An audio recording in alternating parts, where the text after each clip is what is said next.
afternoon. Welcome to the Thursday, June 6th, 2019. I'm not working. There you are. Welcome to the Thursday, June 16th meeting of the Wichita-Sedgwick County Metropolitan Area Planning Commission. And can we have public announcements, please?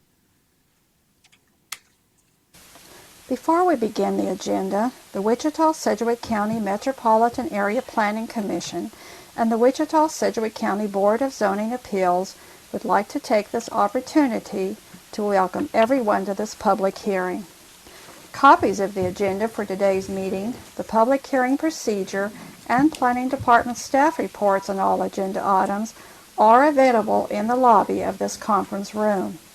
The Planning Commission's and the BZA's bylaws limit the applicant on a zoning, subdivision, or variance application and his or her representative to a total of 10 minutes of speaking time at the start of the hearing on that item, plus up to 2 minutes at the conclusion of that hearing. All other persons wishing to speak on agenda items are limited to 3 minutes per person. However, if they feel that it is needed and justified, the chairman may extend these times by up to 2 minutes. All speakers are requested to state his or her name and address for the record when beginning to speak. When you are finished speaking, please write your name, address, and the case number on the sheet provided in the lobby. This will enable staff to notify you if there are any additional proceedings concerning that item. Please note that all written and visual materials you present to the Commission and the Board will be retained by the Secretary as part of the official record. If you are not speaking but you wish to be notified about future proceedings on a particular case, please sign in on that same sheet. The Planning Commission and the Board are interested in hearing the views of all persons who wish to express themselves on the agenda items. However, we ask that all speakers please be as concise as possible and avoid long repetitions of facts or opinions which have already been stated. For your information, the Wichita City Council has adopted a policy for all city zoning items. A copy of this policy is available in the lobby. The City Council relies on a written record of the Planning Commission hearings and does not conduct its own additional public hearings on these items. The decision of the BZA is final. Any appeal of a decision of the BZA is to district court. Okay, thank you. I'd like to welcome Shane Gross to the commission. This is her first meeting, so we appreciate you stepping in and serving with us. And with that, we will move on to agenda item number 1, approval of the prior MAPC meeting minutes. Move for approval of the minutes. Second. So I have a motion by Mr. Green and a second. Oh, I'm sorry. Motion by Mr. Hartman, a second by Mr. Green. All in favor say aye. Aye. Opposed, same sign. Motion carries. Dane. Oh, wait, we have an abstention. Two. Joe Johnson and who? Abstentions. Mr. Florence. Johnson or Ms. Gross. 773. 703. 703. Who are the abstentions? The abstentions would be Miss Gross, Joe Johnson, and Terrell, Mr. Florence. Got him? All right. Moving on to agenda item number 2, consideration of subdivision committee recommendations. Item 2.1, sub 2019-0018, one-step final plat for Castlegate 3rd Edition. Is there anybody on the commission that would like to hear this case? Seeing none, is there anybody in the audience that would like to hear this case? Seeing none, we'll take that item on consent. Item number 2.2, sub 2019-0019, one-step final plat, Morris Meadows Edition. Is there anybody on the commission that would like to hear this case? Seeing none, is there anybody in the audience that would like to hear this case? Seeing none, we'll take that item on consent. Item number 2.3, sub 2019-0022, one-step final plat for Rudd 2nd Edition. Is there anybody on the commission that would like to hear this case? Seeing none, is there anybody in the audience that would like to hear this case? Seeing none, we'll take that item on consent. Move we accept items 2.1, 2.2, and 2.3. Second. Okay, I have a motion by Mr. McKay, a second by Mr. Joe Johnson. All in favor say aye. Aye. Opposed, same sign. Motion carries 11-0. Agenda item number 3, public hearing vacation items. 3.1, VAC 2019-00010, county vacation of floodway easement to allow for new construction of property. Is there anybody on the commission that would like to hear this case? Seeing none, is there anybody in the audience that would like to hear this case? Yes, we will hear this case. Agenda item number 3.2, VAC 2019-00011, city vacation of ownership restriction and platters text on Reserve A in Transnet Edition. Is there anybody on the commission that would like to hear this case? Seeing none, is there anybody in the audience that would like to hear this case? Seeing none, we'll take that item on consent. Move we approve. 3.2. Second. On consent. Okay, I have a motion by Mr. Green, a second by Mr. Warren. All in favor say aye. Aye. Opposed, same sign. Motion carries 11-0. On to public hearing, case number, agenda item number 4, case number CON 2019-00003, county conditional use for a group residence. Is there anybody on the commission that would like to hear this case? Mr. McKay, we will hear this case. Agenda item number 5, case number CON 2019-00017, county conditional use application for an existing non-conforming cemetery in SF 20. Is there anybody on the commission that would like to hear this case? Seeing none, is there anybody in the audience that would like to hear this case? We'll take that item on consent. Agenda item number 6, case number CUP 2019-00013, city community unit plan minor amendment to New Market v. CUP DP 278 to allow lot split. Is there anybody on the commission that would like to hear this case? Seeing none, is there anybody in the audience that would like to hear this case? Seeing none, we'll take that item on consent.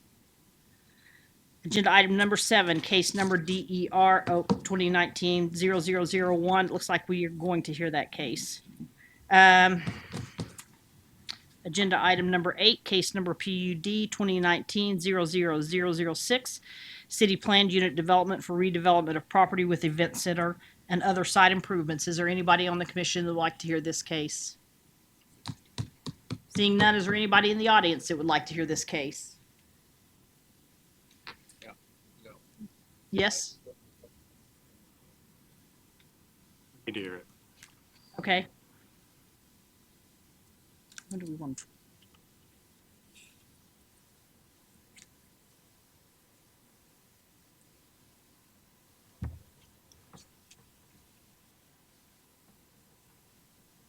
Okay, agenda item number 9, case number PUD 2019-00007, city zoning to create LOML PUD to expand uses and address parking issues on property zone CBD. Is there anybody in the commission that would like to hear this case?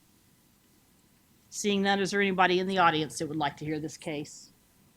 Yes, we will hear this case.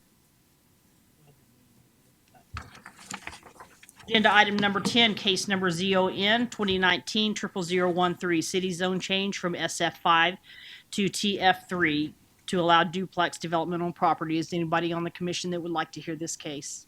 We will hear this case. Agenda item number 11, case number ZON 2019-00015, county zone change from RR to GC. Is there anybody on the commission that would like to hear this case? You have a staff question?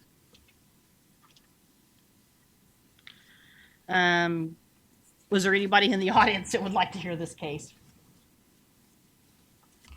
Okay. Agenda item number 12, case number ZON 2019-00016 and CON 2019-00016. City zone change from GO to LC to allow vehicle sales. Is there anybody on the commission that would like to hear this case? Being none, is there anybody in the audience that would like to hear this case? We will take that item on consent. And agenda item number 13, case number DRN 2019-00006. Pardon me? You could choose to defer this one, given how long everything else is going. Okay. Move to approve items number 5, 6, and 12. Second. From public hearings. Okay, I have a motion by Mr. Warren, second by Mr. Green. Thank you, Mr. Green. All in favor, say aye. Aye. Opposed, same sign. Okay, motion carries. Yes, sorry, Do it 11-0. What do we do at 13? Um, Want to defer it based on time. We may defer agenda item number 13 based on how much time we have. All right, let's go back to agenda item 3.1. Looks like we have Philip up there to present. Yes, good afternoon, Commissioners. Philip Zievenbergen, Associate Planner with Planning Staff. Vacation 2019-10 is a vacation case of a platted floodway easement on approximately 4.5 acre lot out in the county on the Martin Edition Lot 2. As you can see here on the map, the platter's text says that this floodway is for the purposes of moving water west to east along this lot from the terraces that are located on property to the west to the drainage ditch that's along North 205th Street. The platter's text says that no structure will be built on there and that all the maintenance will be the primary responsibility of the owner of the lot. The owner of the lot is looking to vacate this floodway in order to increase the buildable area within the lot. He has worked with County Public Works engineer Scott Lindeback on the design of a floodway easement or a drainage ditch, basically a drainage easement north of where the current floodway easement is to effectively move the same amount of water in lieu of the floodway easement. The subdivision heard this case last week, and in the week between that and this, the Sedgwick County Public Works confirmed the design of what this drainage easement would need to be with a minimum depth of 1.5 feet at the center line of it, as well as requiring it to be vegetated with basically certain types of grass that can be confirmed from the National Resource Conservation Service in order to prevent erosion along the ditch as well as the township roadway, which is 205th Street.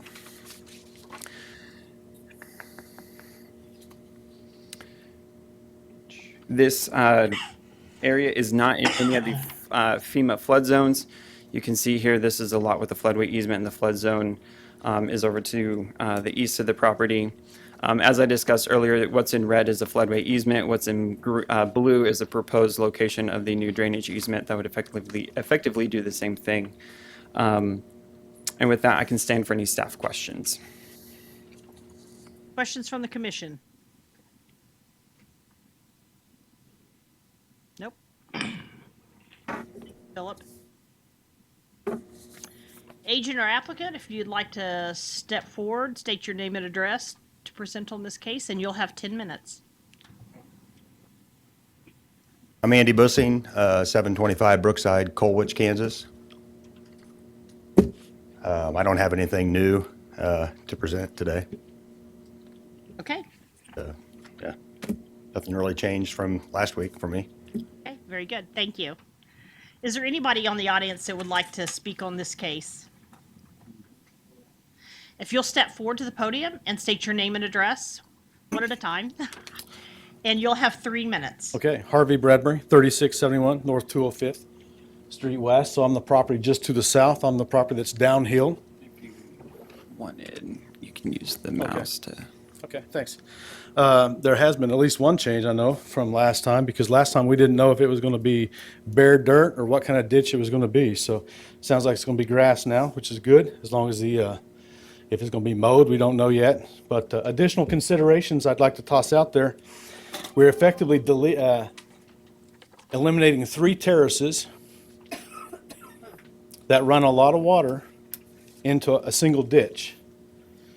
I know the ditch, the cross-section of the ditch in front of my property is different than the cross-section of the ditch in front of the neighbor to the north, and also in front of the property that's in question right now.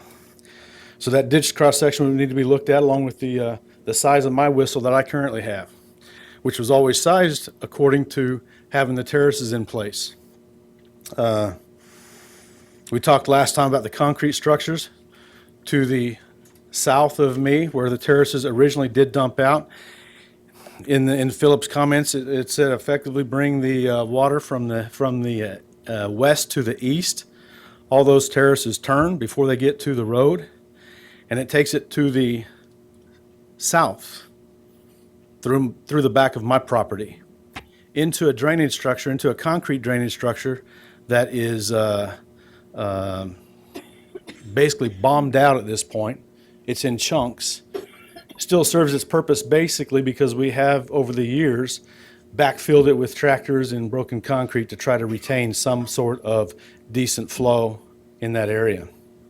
So that needs to be an additional consideration. And additionally, the property just to the south of that feeds into that same concrete structure. It's bare dirt right now with cattle pens and so forth that's dumping waste and so forth into that entire double whistle that goes underneath the road. And there's been a considerable amount of construction with other homes and so forth in that area, and modifications to the hedge line that originally all this water would eventually end up going into a creek, okay, or a creek, however you want to say that. Okay, there's also a pond back there that has has a gate on there now that can either distribute flow or stop it.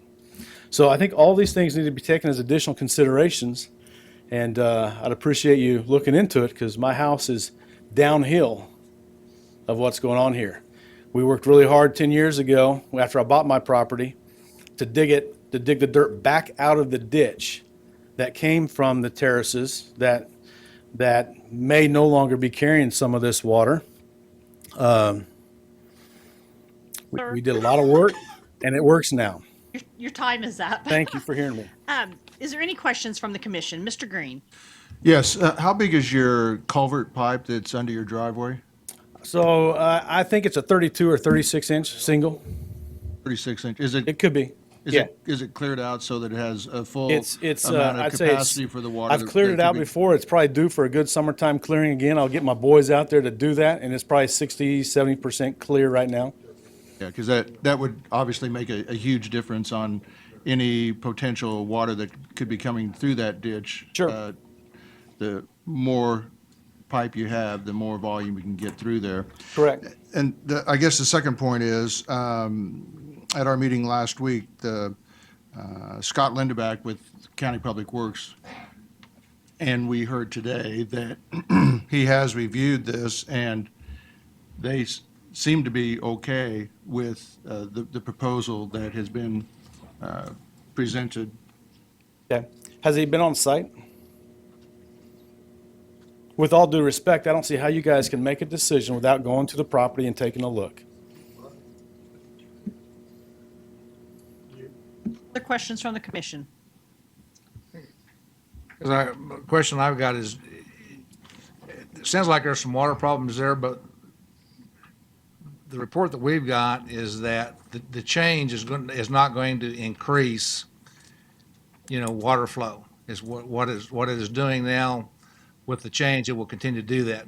And Yeah. It sounds like what you're looking for is that you want to use this as an opportunity to fix a greater problem. No, I understand what you're saying. Originally, all the water right now is currently distributed amongst 3 different terraces.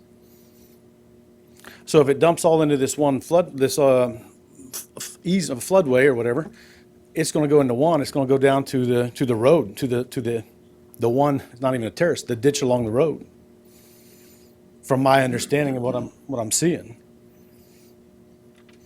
The further to the south, the problem to the south, they skipped this part of the process.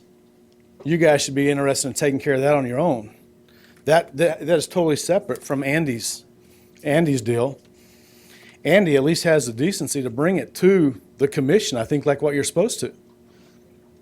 Didn't happen like that on the other side. So if I were you, with due diligence, I'd go take a look and take care of that. Mr. Green. Do we know if there was a platted floodway on that parcel that you're referring to right there? Do I?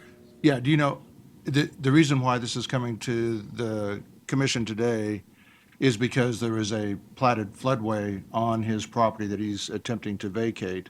I And then can't moving answer it that. to the north. So I don't know if that property to the south of you had a platted floodway also. This is an excerpt from the plat, and there's a floodway. You can see it's marked floodway kind of on the western side here. So, is this a floodway right here?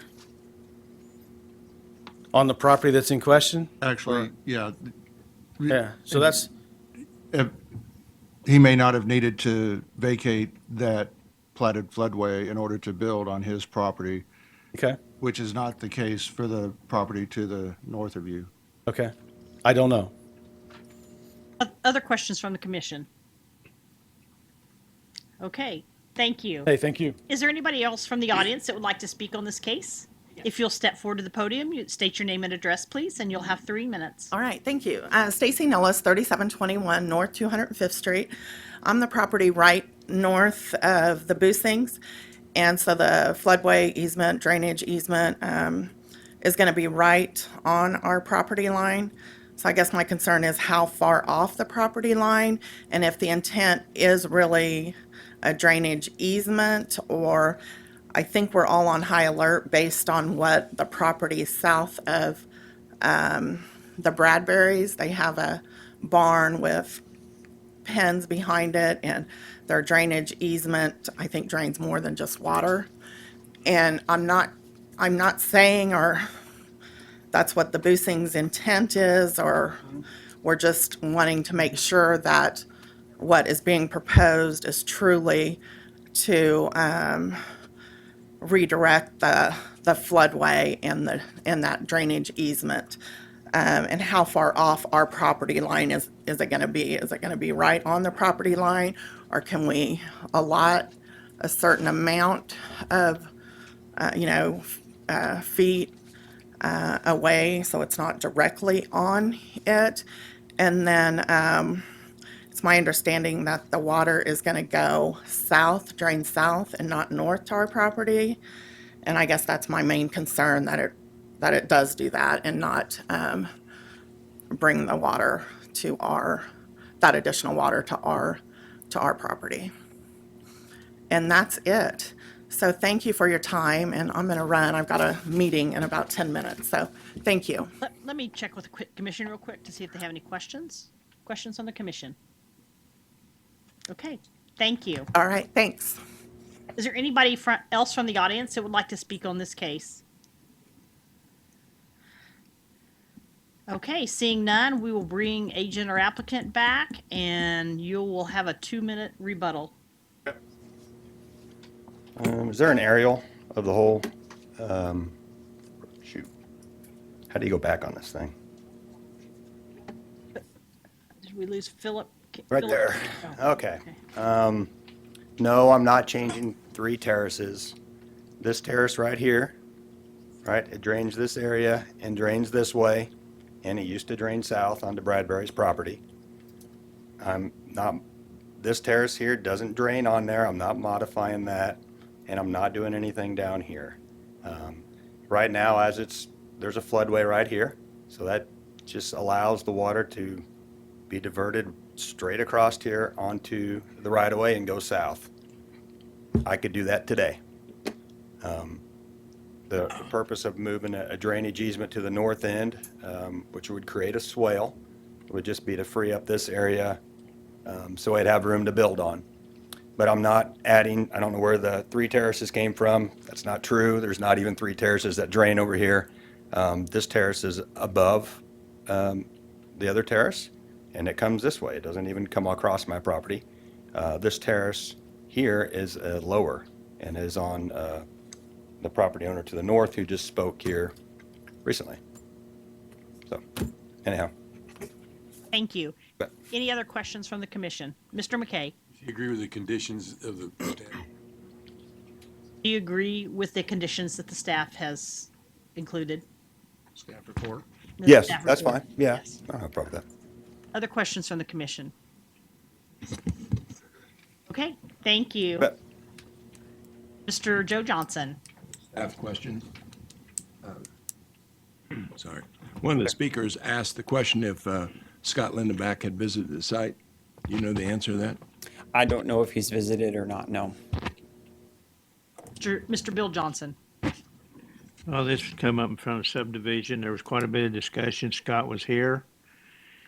He was totally in support of it. Not adding any more water, just redrafting it, going a different way. So with the discussion we had in subdivision, I'd move to approve. Second.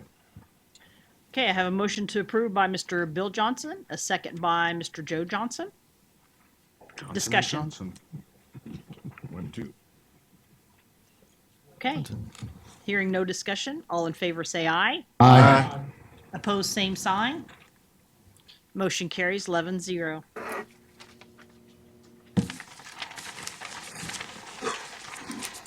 Okay, moving on to agenda item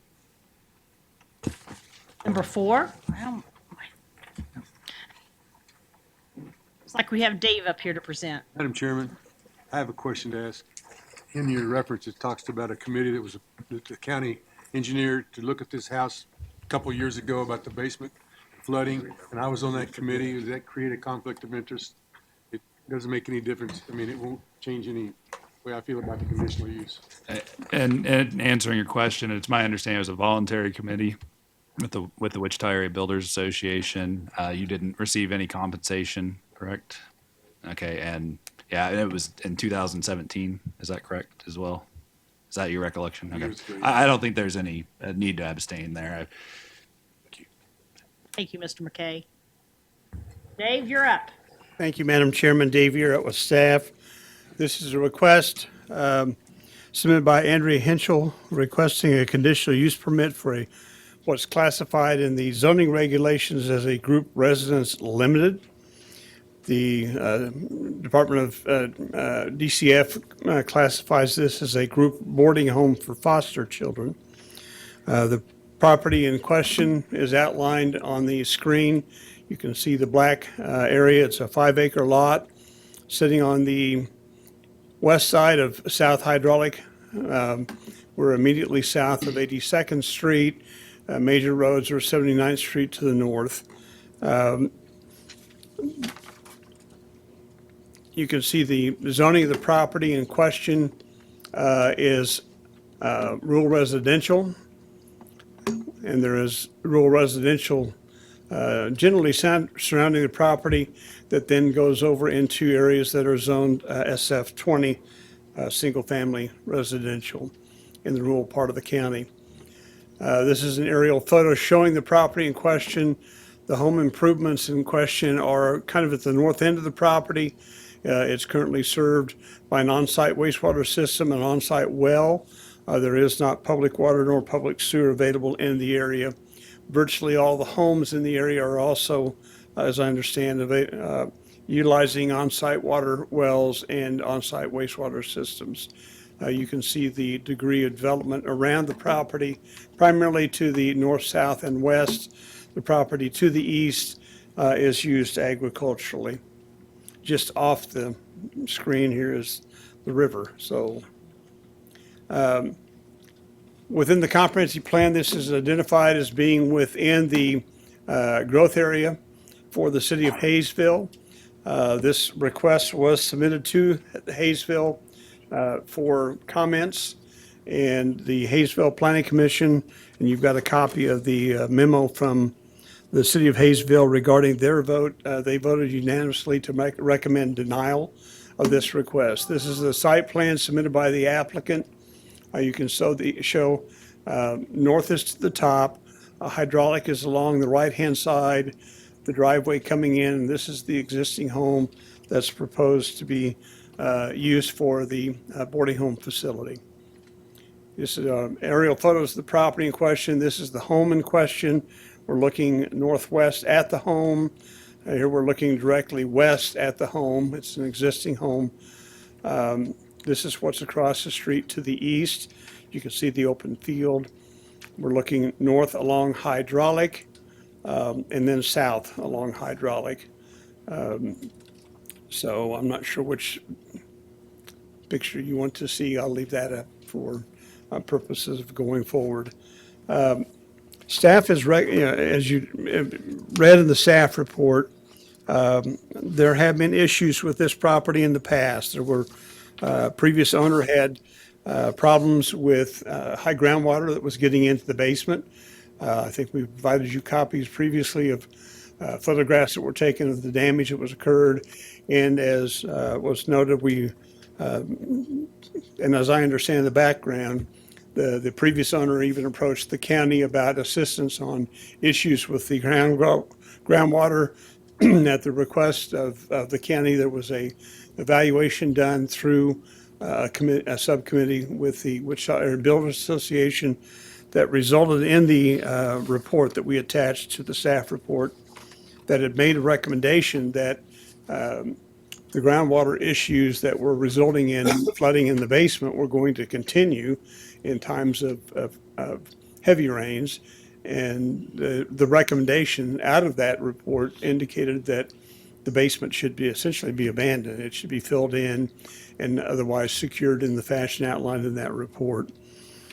The evaluation that the staff did that resulted in the recommendation of denial was based on the location as much as anything else, that this is in essence a business type activity, because the intent, as we understand it, is for this not to be someone who is keeping foster children in their home, but it's to be operated as a business.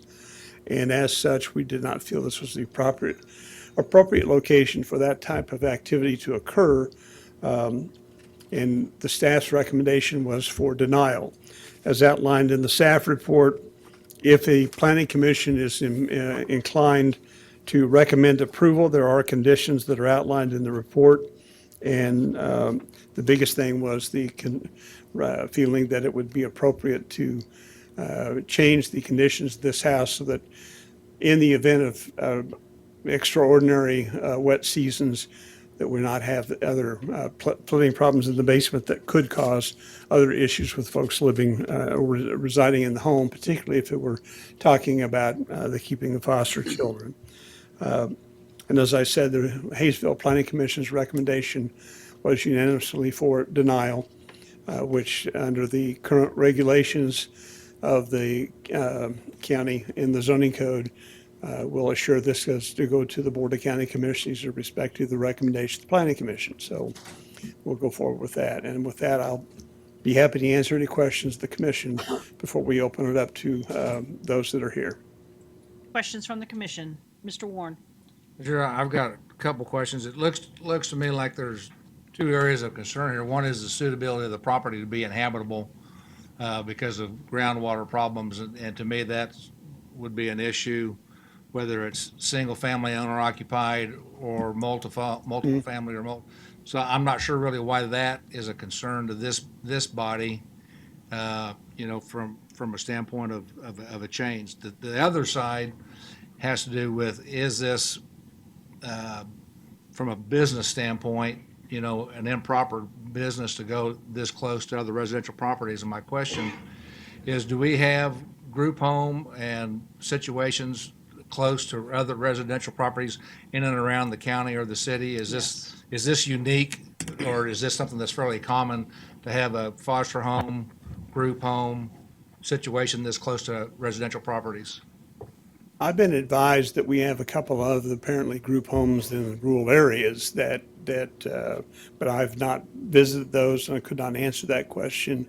As far as others within the city, I'd have to defer to other members of staff that may be more familiar with the community than I am. I'm familiar with several different organizations that have community-based homes for foster children in the community. It Takes a Village is one of those. They have 5 in the community that are in residential areas.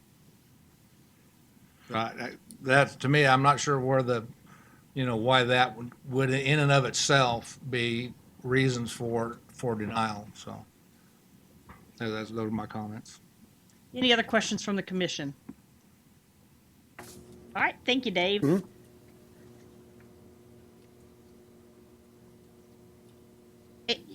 Agent or applicant, if you could step forward, and you'll have 10 minutes to present. They're doing that. Hi, my name is Andrea Henschel, and I live at 8361 South Hydraulic. Excuse me, ma'am, could you speak a little closer to the microphone? I'm having a hard time hearing you. Sure, I can. Thank you. The concerns, Can you state your name and address? right, Again. Andrea Oh, I Henschel, can't hear it. 8361 South Hydraulic. Thank you.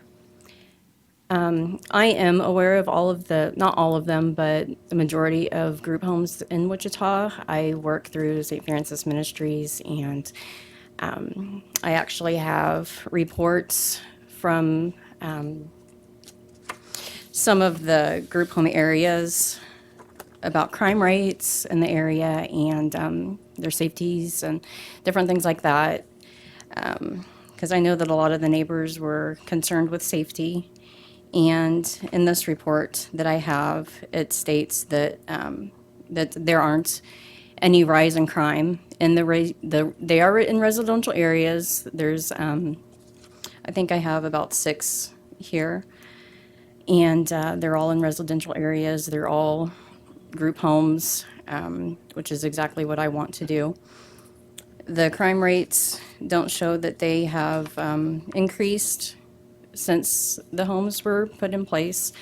And also the appraisal values of the homes have actually increased in those specific areas of the group homes. So that's the information that I have from that.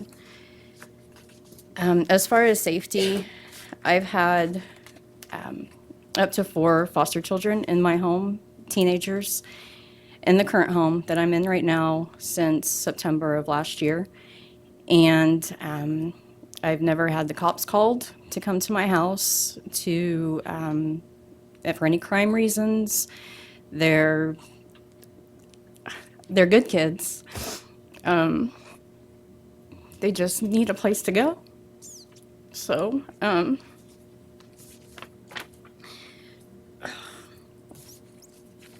So yeah, I'm just trying to help these kids out. And like I said, I work with St. Francis Ministries, and there's sometimes over 100 kids on the placement list every day that need homes. There's some in the offices. I've witnessed this. I've sat with them in the offices.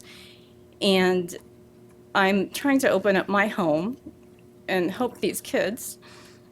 And for safety, I know a lot of the group homes, they have cameras, they have locks, they have all kinds of different alarm systems and things like that. The kids, since they're in foster care, they're not allowed to just go and walk around in the neighborhood. They need to be supervised at all times. I will be their main caretaker. I think that's another concern, is that everybody is thinking I'm going to hire staff. This is a family-run home. I will be the main caretaker.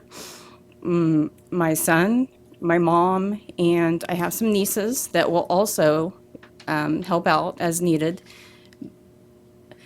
Due to it being a group home, we cannot live in the home. So the children, all the kids will live in the home. They'll share rooms. There's 3 bedrooms. They're good-sized rooms. So even at nighttime, whoever's there overnight will remain awake. So the kids, don't leave the house, aren't doing anything that they should be doing. So the kids will be supervised at all times. There'll be activities. There were people that were concerned with that we're out in the middle of nowhere. There's nothing there for them to do. Well, we're 5 minutes from Derby, 5 minutes from Hayesville, if that. Wichita is right down the street. The kids that I've had, we've gone to the movies, we've gone out to eat, we've gone bowling. all kinds of different things. I don't just sit at the house with these kids. We go into the community. They visited friends. I've taken them to see family members. So they need this support. They need structure. They need a routine. So I just would love to offer that to them. And as far as the basement is concerned, I am aware of the issues of the basement. I've had people come out, look at the basement, and I am looking at other alternatives other than filling the basement in. We're working on the basement and getting that repaired as well as we can to prevent the water issues from coming in. So, and in this home, I have my own children.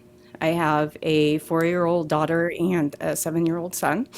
And so they live with us and they reside in the home with these children, with these teenagers that everybody seems to think are delinquent and are going to cause crime. And so if I didn't feel safe in my own home, having my own children with them, this is not something that I would put into. I mean, it's needed. It's a needed thing, and so I don't really know what else to say. I am.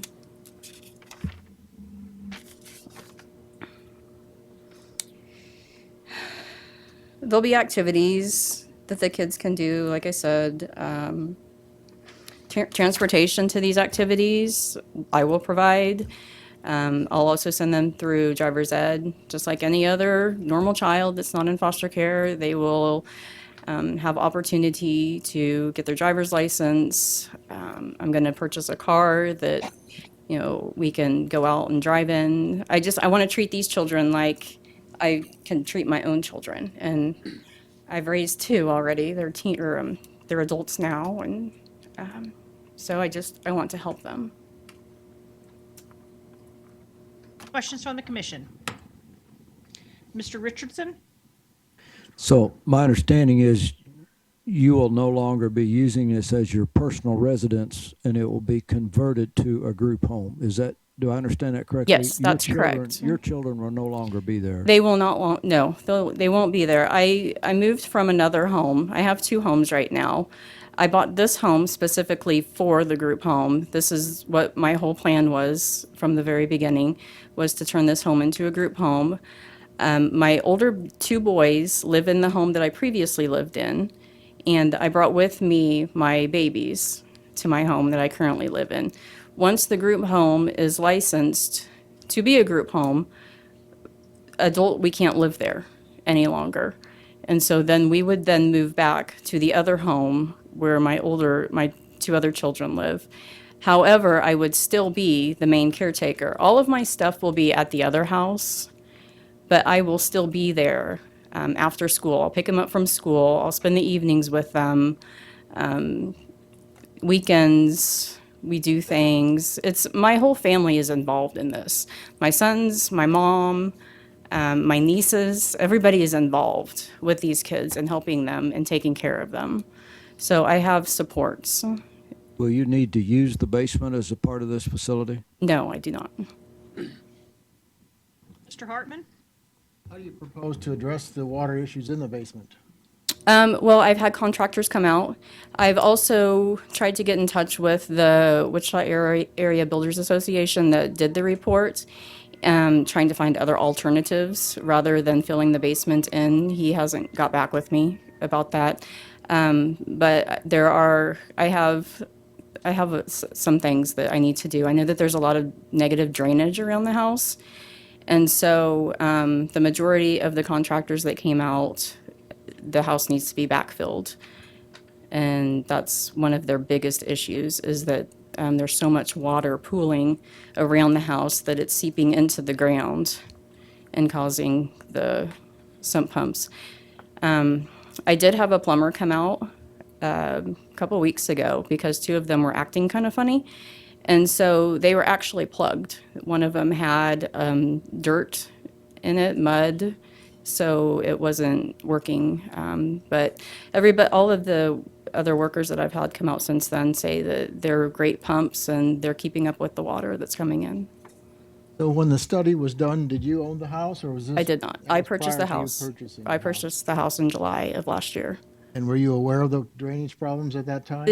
The only thing that they told me is that it had water in the basement 3 times, and I have those dates, and that's what is listed in the information when I purchased the house. From what I read in the WABA report, the problem isn't the surface water drainage, it's a groundwater drainage, which they say no amount of sump pumps are gonna alleviate the problem. So it sounds to me like you're gonna have water problems unless you fill that basement in. From what I've been told by the contractors that have come out, they said that another sump pump can be added to help as well. There can be drainage around the entire house that catches all of that water from around it and diverted out into either the field or to the ditch. There's also there was something else that they had mentioned as well. So they seem to think that they have plans, that it's possible that the water from the ground, as long as we can get rid of the source of the water going down, which would be the negative drainage, and then installing a drain all the way around the house that would collect the sump pump water, that would collect the the water from the gutters as well. Florence? Yeah, is there any sheetrock or anything down in that basement? No, there's not. I've had all of that removed. It's just bare wood now. Everything has, as soon as we moved in, it was pretty bad down there. And so we completely tore out that whole basement, and it's just bare walls and studs right now. There's no sheetrock, there's no bathtub, there's no sink, there's nothing down there now. Warren? I'm not concerned with the basement if it's either going to be used for storage or for nothing at all, as long as it's not livable. I don't really have a problem with that, so I'm going to concentrate more on the other. You're not going to be living in the property. My concern would be, are the ages of the kids that are going to be in the home, the foster kids, and what kind of supervision will they have? Well, that would be me. All group homes have staff. That's what they're called in group homes, because a lot of the homes don't have like I said, mine's gonna be family run. So they have staff that come in. They have staff, first shift, second shift, third shift, that come in and There'll be adult supervision 24. Yes. 20 that was my question. Okay, yes, and I will be that main There's going caretaker. to be periods of time when you're going to have teenagers in the home unsupervised. Absolutely not. Okay, that's all I needed. Thank you. Dale? Given that this is a quasi-judicial action, I want to make sure that we're clear. A group home, by definition, is occupied by people who have a developmental disability. And so technically, as I understand it, the folks that are residing here, this is not a group home, it is a group residence. And a group residence is a different category in the zoning code. Is that correct, Dave? Well, the difficulty is the fact that the state of Kansas through Don't DCF. care about the state of Kansas. I care about the zoning code. The zoning code, this is a group residence. So I just want to make sure. It's not a group home. Because the difference is, under the zoning code, a group home, you can have 8 developmentally disabled folks living there, and then they have staff that take care of them. In a group residence, and that's allowed by right in single-family zoning, whereas a group residence, and that's why you're here in this conditional use, is because it doesn't qualify as a group home. So I just want to make sure that we are using our terminology correctly and you understand what you're voting for or against. Mr. Green? Yeah, Dale, could you possibly elaborate on the basement issue with the groundwater and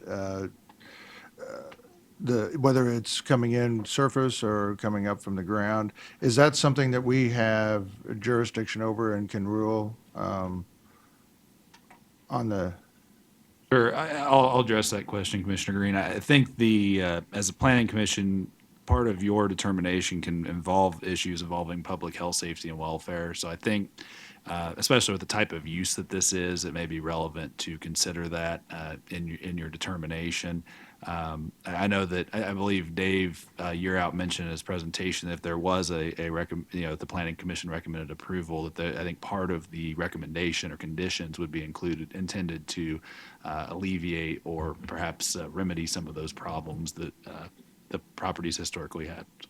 Well, thank you, because quite frankly, at this point, with the basement issues that have been addressed so far this afternoon, I would have a hard time approving anything going on down there until those conditions were alleviated. Other questions from the commission? Mr. Richardson. Dale, could you give us a definition again of a group residence? Help me understand exactly what that. By definition, a group residence is a residential facility providing cooking, sleeping, and sanitary accommodations for a group of people not defined as a family on a weekly or longer basis. And under our zoning code, a family is 5 or fewer unrelated folks or unlimited related by blood or marriage. And typical uses include fraternity or sorority houses, dormitories, residence halls, boarding or lodging houses, those kinds of things. It also goes on to include emergency shelters for the homeless and for victims of crime, abuse, or neglect. And there is a group residence limited, which is occupied by 6 to 15 persons, including staff members who reside in the facility. And that is a conditional use inside single family. Is that correct? Yes, that's correct. Okay, thank you. And is there a ratio between staff and the number of residents? There may be at the state, but not in the zone. Other questions by the commission? Mr. Richardson. So this will be a licensed facility by whom? It's licensed through DCF, the state. At the state. Thank you. Other questions from the commission? Okay, seeing none. Thank you. We'll have you back for a 2-minute rebuttal after we hear from the audience. Is there anybody from the audience who would like to speak on this case? Somebody will step forward, state their name and address, and you'll have 3 minutes. I see. He's getting up in years.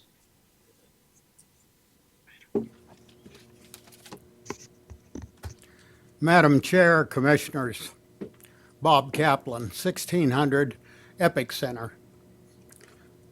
I've had the opportunity and the responsibility representing many of these folks that are here in opposition to research this project rather thoroughly.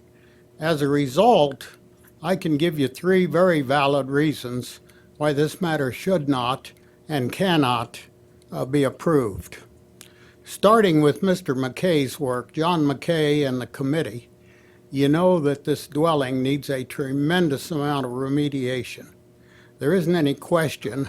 I agree with Commissioner that this work has to be done and done properly before it can even be considered. This is subwater.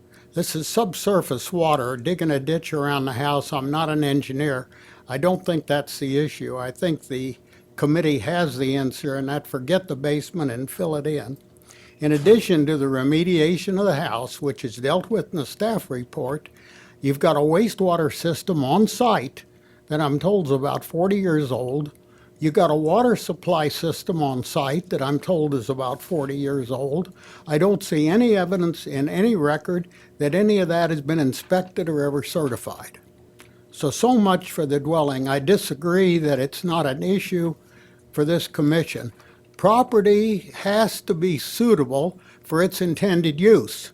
If there's an intended use for that property, as there is in this case, that property has to be suitable for that use. We're putting young men in this house, in a house that's probably full of mold, and it's absolutely not suitable for its present use at the present time. At the very least, this action is very premature. In addition to that, there's a location. This is in a rather obsolete rural location. There are no services, very few services available, transportation available. Again, that's dealt with in the report. Those two issues were dealt with by staff. I have a more critical problem than either one of those, and it was brought up by Commissioner. Information I was given, and I've had an advantage in that I've been able to talk to all these folks and research this. I have to question the suitability of Mrs. Henshaw to run this facility. I cannot confirm the comments she makes, and I could not confirm her report. We are still trying to investigate some matters, but she indicates that she has a decade, 10 years of experience in foster care. I could not get that confirmed by the Department of Children and Families. Sir, I'm not saying that she doesn't have. Sir, your time is up. I'm not saying that she doesn't have. I'm saying that I cannot confirm it. I have talked to several DCF representatives, and I have no confirmation of that. I move we grant him 1 more minute. Okay. We're gonna give you an additional 1 minute. Will that work? I believe that the applicant has the burden. I don't believe we have the burden. I believe the applicant has the burden of coming forward and proving that she is qualified and competent to run a foster home. And the information I have so far does not confirm that fact. So that is a serious matter. That's a serious factor. She filed a business plan. It's purely conclusionary. There's no facts or documentation in it except her conclusions. Am I done? You've got 30. You have 30 more seconds. All right. What I'm saying is that had to be investigated. I've tried to investigate it.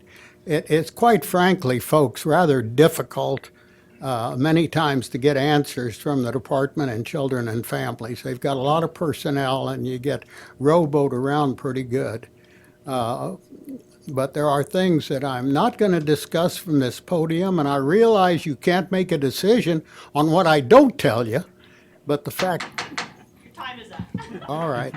But the fact is that we do not believe that she's a suitable custodian for teenage boys. Okay, questions from the commission? Okay, seeing none, thank you. Next person that would like to speak on this case, if you'll step forward to the podium, state your name and address. You'll have 3 minutes. Yes, my name is Gary Chapman. I live at 8326 South Victoria, directly behind the residential home purchased by Ms. Henshaw that is now listed as an LLC. I wanted to address just one of the reasons why I oppose this zoning change request. One of my objections is based upon Golden Rule number 3, extent to which the removal of restrictions will detrimentally affect nearby property. Can the uses allowed in this requested district be good neighbors to existing development? Part of the reason we are here today is because that is a subjective question. In an argument for or against, we're asked to focus on facts, not fears. Today, I want to share with you how this change will dramatically detrimental affect only our security, but our properties and homes and sense of peace for our families. I believe based on facts, we in this neighborhood have good reason to be for both concern and objection of this business in our neighborhood. I'm old enough to remember when you could ride through the streets on your bicycle and feel safe, and your parents felt safe. Today, that is not the case. Is that based upon fear or fact? It is based upon fact. I also remember in the past, we traveled in country going on airplanes without fear of any kind of a problem. They even had a slogan that said, "Fly the friendly skies." Today, that is not a fact. After 9/11, we have to go through quite a deal to go on an airplane. As you go next door and you enter to the courthouse, which I thought that's where we was going to be, you have to go through quite an ordeal to get into there. This rural setting away from the city is the reason the majority of these people moved into this neighborhood. When I came home at night, I get a sense of peace when I get away from the city. And to make this change, to allow this change, is going to change that dynamic. And the question becomes, is this train of thought based on fear or fact? Some of the facts about this request have not been forthright unless you do your homework to study exactly what this business is for. The request says it's for a group home for foster kids. However, if you look at the business plan for this property, it states that the owner wants to establish a home to house 13 to 18-year-old boys, which will be classified as a YRC2. Is that what I understand from the business plan? Is that a correct statement? So if that is the case, you look at what DCF classifies as a YRC care facility, and it's one described by DCF as a non-secure facility that houses children with established patterns which are antisocial, oppositional, defiant, aggressive, abusive, impulsive, or high risk in nature. Youth that are being screened for psychiatric care can also stay there up to 14 days. And if they get a case that says they do need psychiatric help and they need to be in a lockdown facility, they can stay for Sir, another 14 days. Your time is up. Can I ask for another minute? You can have an additional 1 minute. Can we Okay. give him an additional 1 minute? The description of this business and the type of use that will be housed are not words made up by my fears, but they are made by DCF, the one that is going to give this the okay. Group homes failed to improve outcomes and protect public safety, and figures provided by Kansas Department of Corrections shows that 2/3 of the youth in group homes were either involved in misdemeanor crimes or felonies. We have some children in the neighborhood that were foster kids that are in the neighborhood, and they're not problems. And I feel that that's a much better suited way to help foster kids. She can house up to four kids, if I understand right, in this home. And I just see no reason why to make this a business to house 6 or 7 when she could do the same thing by just being a foster care parent. And I think because of that, I would like to see you deny this change. My wife worked with kids when she was younger, and one of the kids she worked with is here today, and she has the experience of being in a group home, and she would like to share her experiences if I can bring her Sir, up now. your time is up. I'm going to I'm going to just let additional speakers know that your time really is limited to 3 minutes. And if you look around the room at the number of people that we have in this room, I really would like for you to keep it to 3 minutes. I think if I allot an additional minute or two to everybody that gets up and speaks, we may be here till midnight. And so if you truly could keep it to 3 minutes, then I'd really appreciate that. Mr. Bill Johnson, did you have a question of that last No, I got a speaker? question in the staff. Okay. I'd like to see how many people want to talk on this particular item. Okay, we could ask that. How many people do want to speak on this particular item?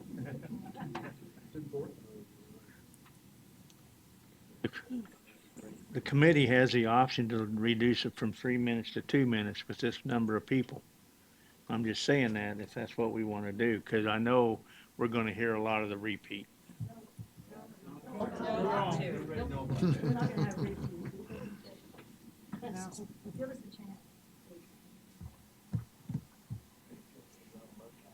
Okay. Well, 3 minutes max then. yes, 3 minutes. 3 minutes max.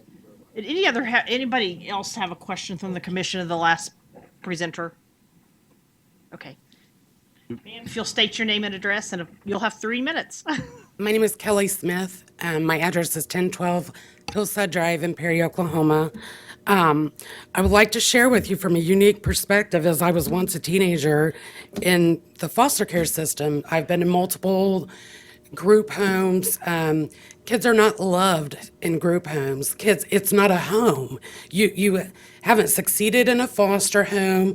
You're passed on there's no way that she can care for 6 troubled youth.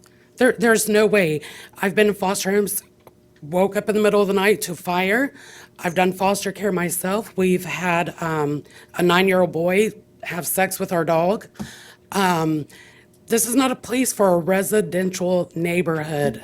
A male staff member, she said her nieces are going to be working with these young boys. We've one of my roommates was impregnated by a male staff member. That's not a co-ed situation. These kids are different. They do deserve to be loved, but not in that situation. They need to be in a facility. These kids are borderline detention facility children. Would you want that in your backyard? It's so personal to me. There's just, these kids are different. They're different. They will steal. They'll break in homes. My nephew's in the Sedgwick County Jail right now. Broke into a garage, stole a motorcycle to get out of a rural group home. And you can look him up. I don't have a lot of time, so I can't read all of this.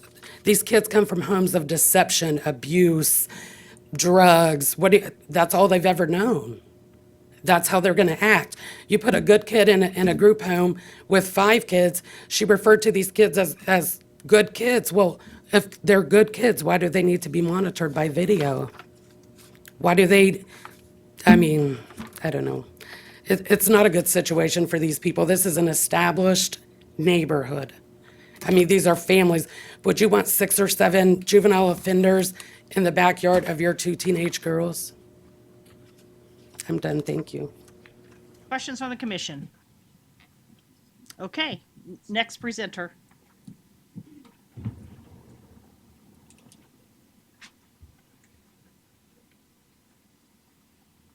State your name and address, and you'll have 3 minutes. Thank you for your time. My name's J.R. Bordia, 1301 East 84th Street South. I live 1,350 feet from this place to the south, to the southwest. It's a consideration, conditioned across the country. Experts believe that the number of entering foster care will rise coming month with government spending more money into this program. Okay. It is difficult to retain social workers for the foster home, which make it unsafe. The study shows that there is a 20% rise in crime in these areas. These are good kids, we know.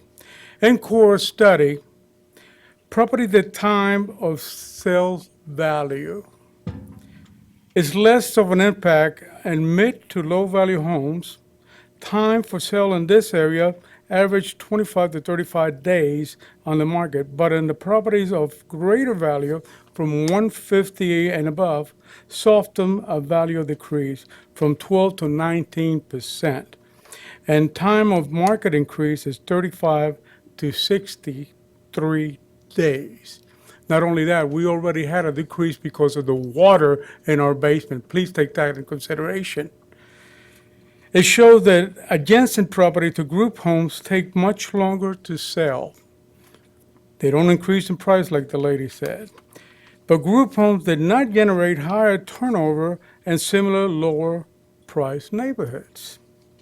NCORE study also shows that group homes do much better in urban neighborhood, close to schools, stores, parks, etc.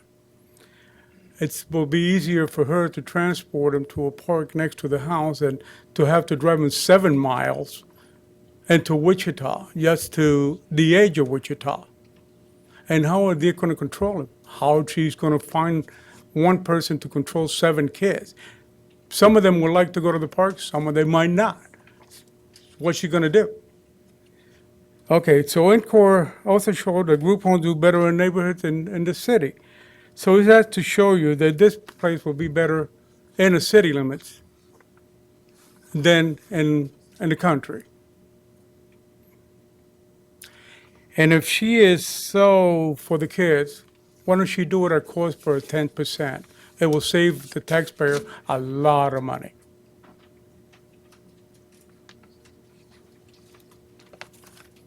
Are you finished? Okay, questions on the commission?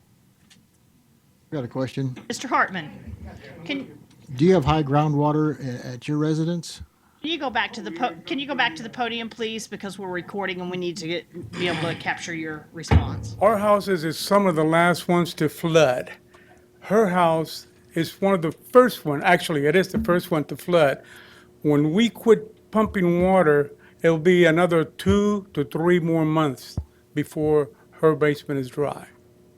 Her water has been pumping to the ditch. Now I don't know what they're doing with it now. They're not showing it. But not too long ago, they were working on the ditch and the pipe. So again, we pumping water right now. And when our water stops, they're still pumping for another 90 days at least. The other thing about it is that, yes, she cleaned the basement. It was not professionally done.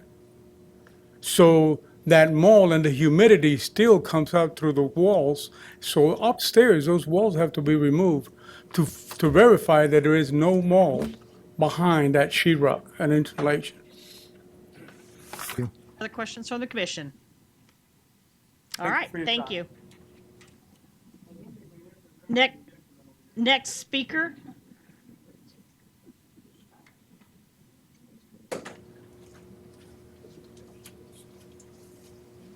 You'll state your name and address, and you'll have 3 minutes. All right. My name is Mike Watson. I own Watson Heating and Cooling. My address is 8400 South Spruce.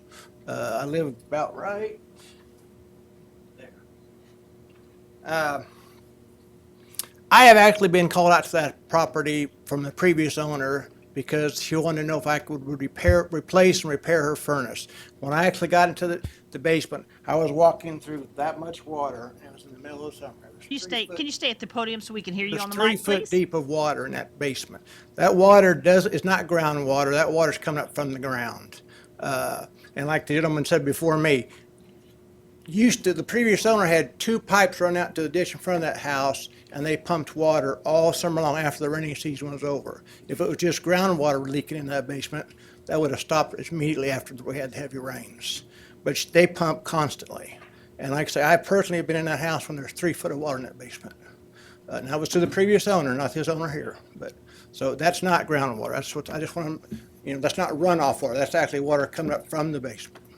That's all I have. Thank you. Questions from the commission? All right, thank you. Next speaker? If you'll state your name and address, and you'll have 3 minutes. My name is Jared Holcomb. I live at 1239 North Lakeview Drive in Derby. I am the executive director of Youth Horizons. It is a non-for-profit that has existed in Wichita for a little over 30 years now. We currently have 4 YRC2 group homes. Our first group home actually started just a few miles away from here. Our downtown office is just a few miles away from here. We have since then moved location. We have 4 group homes out in the city, out in the countryside by Valley Center.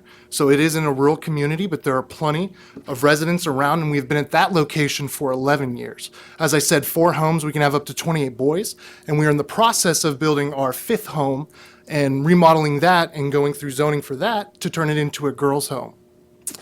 And there's a lot of concerns about safety, and I understand that. In the 11 years since we have been out in Valley Center with our group homes, our boys have had no crime records. They have done nothing against our neighbors and committed absolutely no crimes against our neighbors. In fact, our boys have become so well established in the community. They work jobs in Valley Center. They're breaking high school athletic records in Valley Center. They're employed in Valley Center. In fact, we have a marvelous for-profit business, Elderly's Farm, that works with our boys, and they charge $200 a meal a night for their people that do business with them, and our boys are able to be a part of that and work. Our boys farm out there, they ranch out there, they learn healthy and productive skills. And what's interesting is I have had many residents from this area, from Hayesville. These kids are already in your neighborhood, they already live there, and they have had to come clear out to Valley Center because there is nowhere in Valley Center for them to stay or for them to live. So we're pulling them out of their home and out of their school to live with us because there's not a place close. And I've had many kids succeed our program and successfully complete it, and they go right back to your neighborhood and live there. They're currently living there. They're serving you hamburgers, hot dogs, working on your cars, and they're already in your schools. Our young men, at the end of this semester, went all around to schools here in Wichita and in Valley Center and volunteered and did work at middle schools and elementary schools and are successful, reintegrated members of the community. And not every kid's a success story, but all these kids have needs. They've all been neglected, they've been abused, they've been physically abused, sexually abused, and in turn, there's nowhere for them to stay, so they're staying in office buildings. They're having to sleep on floors in office buildings because there's no homes currently. We're at a crisis right now. And so if the concern is safety, as I said, there's really not been safety issues. If the concern is the community and property values, we've seen no issues with that over the 30 years that we've been doing this work in this community. Thank you. Thank you. Questions on the commission? Mr. Dool. I'll get you. Yes, I'd like to go back to the definition that was provided us of a group home versus a group residence. And you've referred to this as a group home. And if I understand, that is for people that have physical or mental issues to deal with. Yes, excuse me. That was actually, I learned something new. That's the first time I've heard the differentiation of that via zoning rules. But it is a group residence. It's not for people that have mental disabilities. At the state level, they may well refer to this kind of use as a group home. It's just, given that what they're doing here is zoning, I wanted to make sure you were clear what the zoning distinctions are. And we have to license it through the state, and we get audited and inspected no less than 10 times a year. Mr. Warren. Mr. Holcomb, that brings me to my question, and there's a lot of concern about the condition of the property. You get licensed, do they look at the facility? Are there rules? I know if you got a daycare, you get inspections all the time. I'm assuming that there are rules and regulations about the condition of the property that kids are going to be in. Is that something that's looked at by the state as far as being licensed? They look at everything. We spend $40,000 a year just in maintenance and repairs to make sure that we are above board and above line on every single thing, because we get inspected from about 6 different agencies consistently. And as such, they all have their own health codes and everything that we have to keep up to date on. And so we are heavily restricted, and we try to be above board. We can show you pest control, fire department, everybody that's come out and looked at our property for healthy and safe concerns. If there was a mold issue with your properties, you think they would catch that? Yes, I do. Other questions from the commission? All right, thank you very much. Thank you. Next presenter, speaker.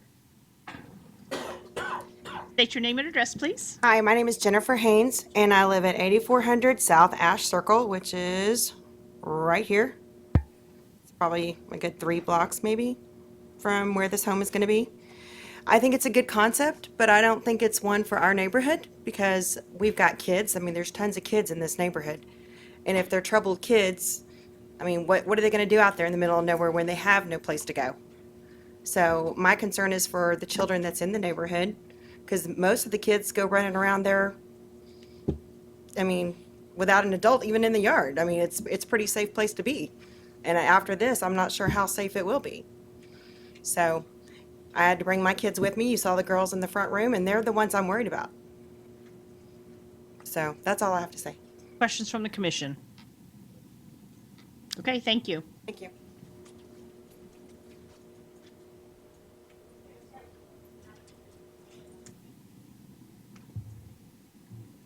Okay, if you'll state your name and address, you'll have 3 minutes. Hello, my name's Trudy Rupert. Please let this be known that I'm opposing the rezoning. For a moment, stop and think about your children and your grandchildren. And it makes you pretty happy. Ma'am, I need your address, please. Oh, I'm sorry, 8121 South Hydraulic. We are within 1,000 feet of this rezoning.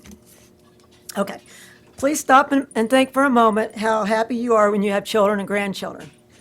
But how would you like it if the environment changed? It will change. The area will change if you grant this rezoning. There is a state licensed daycare center within 2.5 blocks of this rezone.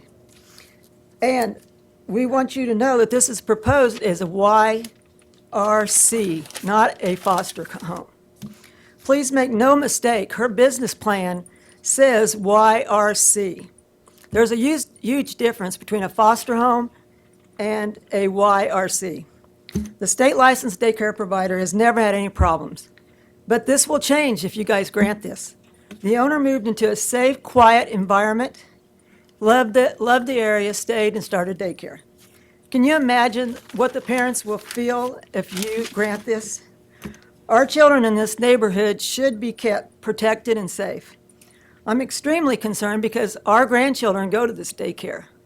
And what will that change if you grant this? This is a residential, single-family dwelling area. Also, I talked to a sheriff's officer, and I just asked him, I said, can you tell us what it will take if we call 911? Because we will be calling 911.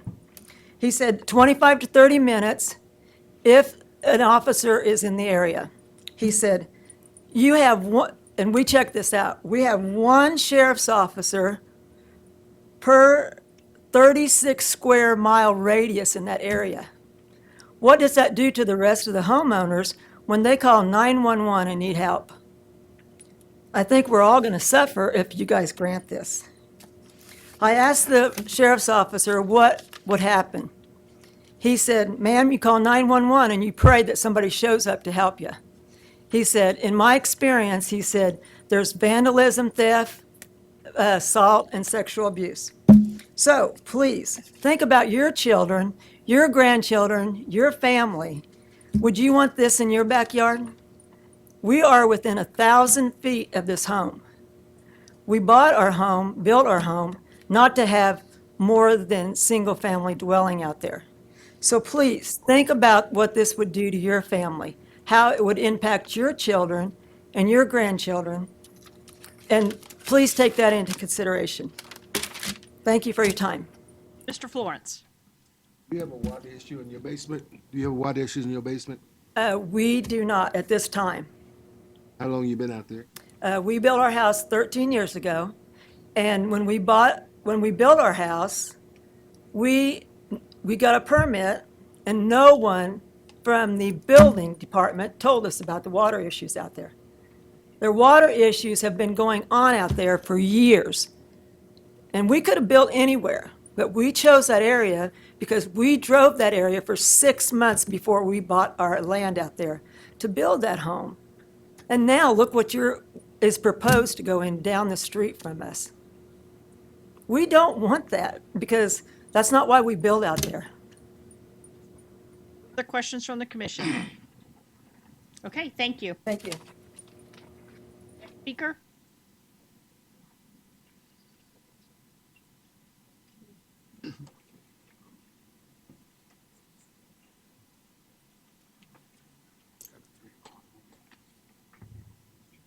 My name is Clement Dickerson. I live at 8815 South Hydraulic. I'm also the trustee of Salem Township. Salem Township has a very unique situation that we fall under the zone of influence of Hayesville, Derby, and Mulvane. I know that none of these communities have allowed these type homes. As a matter of fact, the city of Hayesville denied it as well as the council.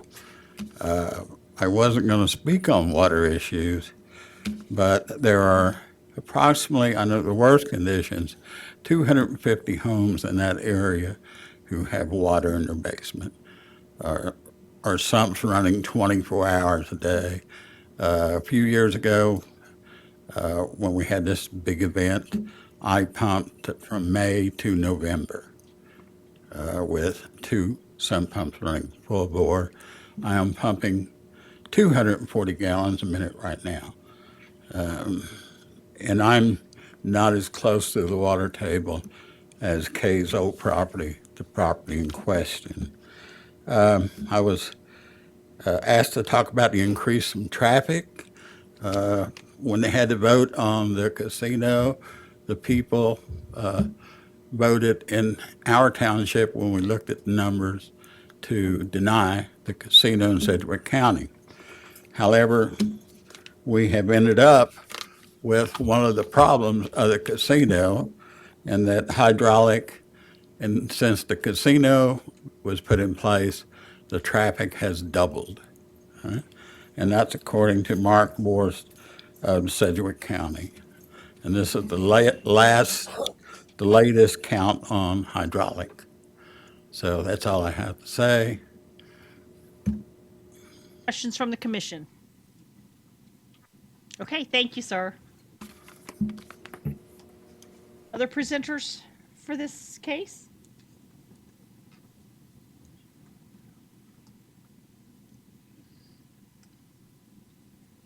If you'll state your name and address, and you'll have 3 minutes.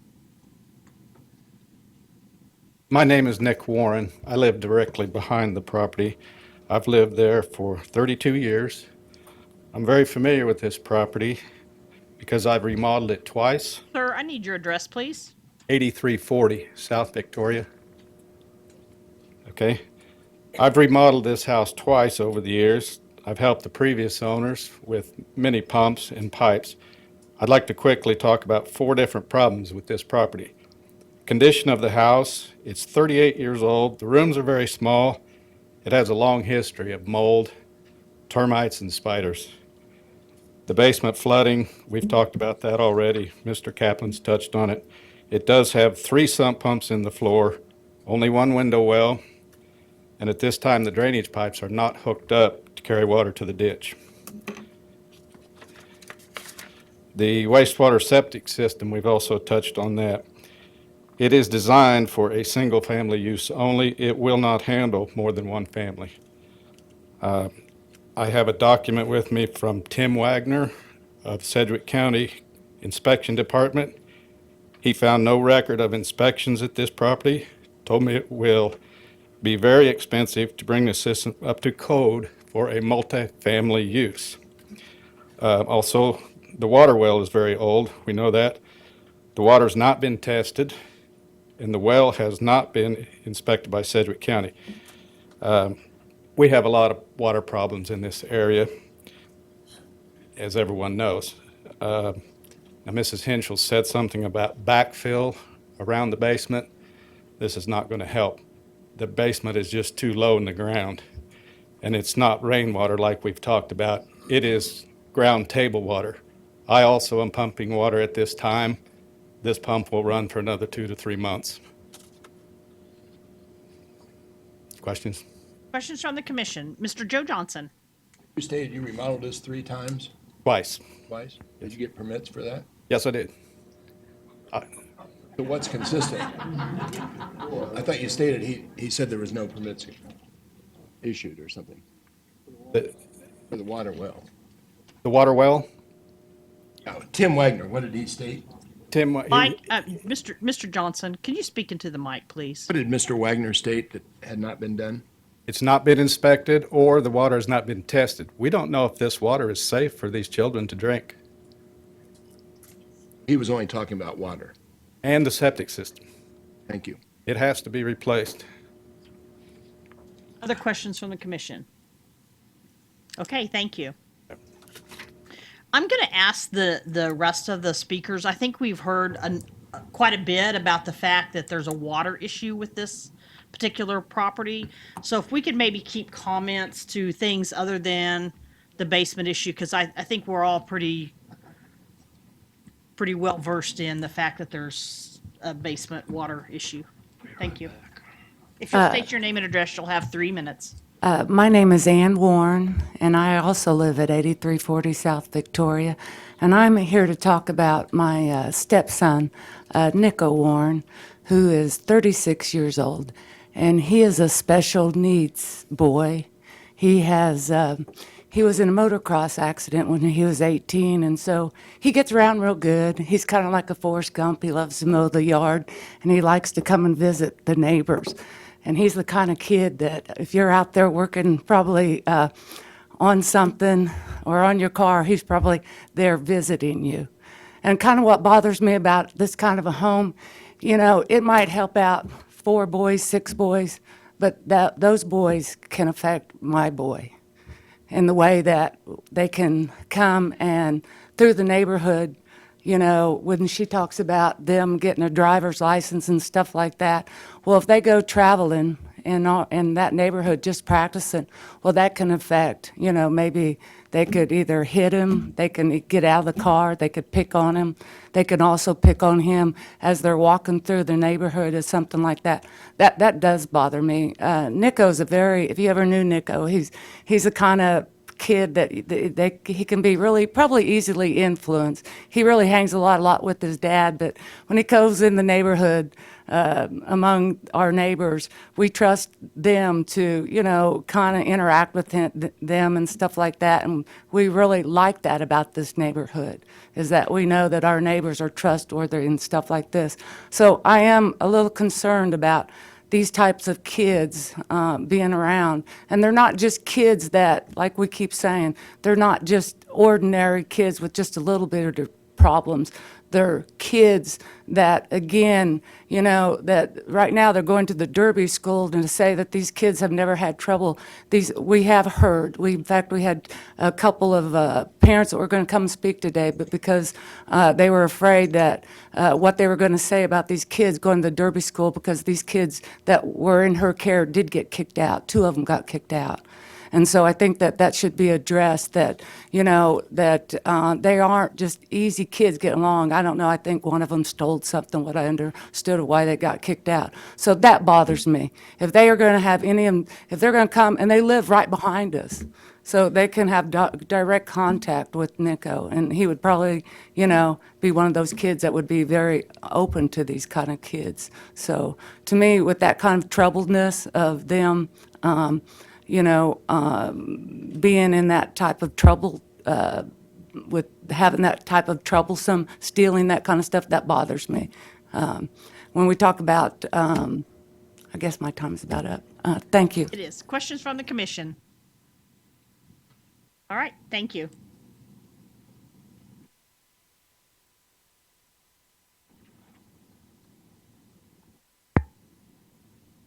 Sir, if you'll state your name and address, and you'll have. Yes, 3 I will. minutes. Good afternoon. I'm up here to, one of the Need you problems to I state have. your name and address, please. Charles Rupert, 8121 South Hydraulic. And the problem I have with it, I oppose it. And the other reason I have is there's no lights out there for anybody. There's no sidewalks for any teenage kids. No basketballs, no nothing. The field's about this tall right now. The grass needs mowed. I would think you could take care of your yard. I don't know what the kids are going to do. And I had problems when I was a kid, you know, being a young man. So I know what they're going through. It's not a joke. Nobody in here does not like them. It's just, it's not a real good setting besides the problems with that house. You know, so that's all I have to say. I appreciate your time. Questions from the commission? Thank you. You state your name and address, and you'll have 3 minutes.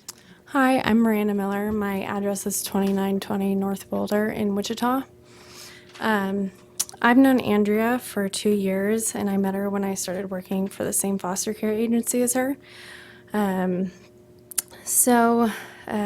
wasn't at the last meeting, but someone here at the last meeting said that there's other places to take these kids, but not here. But I don't know if you guys have seen in the news, but there are children sleeping in contractors' offices because there are 7,600 children in foster care in Kansas, and there are not enough homes willing to take the teenagers like Andrea is. So no, there actually aren't enough places in Kansas for these kids. I'll be the first to admit that there are group homes that I don't believe are managed very well. But many are doing the best that they can, and some are doing a fantastic job at giving children a stable, clean, welcoming environment where these kids can be who they want to be. Of course, a child is going to run away when their only options are a poorly run group home or sleeping on a couch in an office because all the good placements are filled up. But based on the way Andrea runs her current foster home, I know she would do an incredible job at running a group home as well. I wanted to ask, did anyone ask her about any of her experiences? No? Okay, well, let me tell you about some of mine. At one point, Andrea and I had cubicles next to each other at St. Francis. One of the teenagers that had been placed overnight at her house the night before had come to our area looking for her. She had stepped away, but then shortly came back afterward. The teenager looked pretty different from others and had strange mannerisms, but she had treated them so well that they were incredibly excited about returning to her home the next night. The The next day, Andrea told me about her young daughter showing this teenager all of her toys, and the teenager patiently listening to her about the doll's hair and the doll's dress.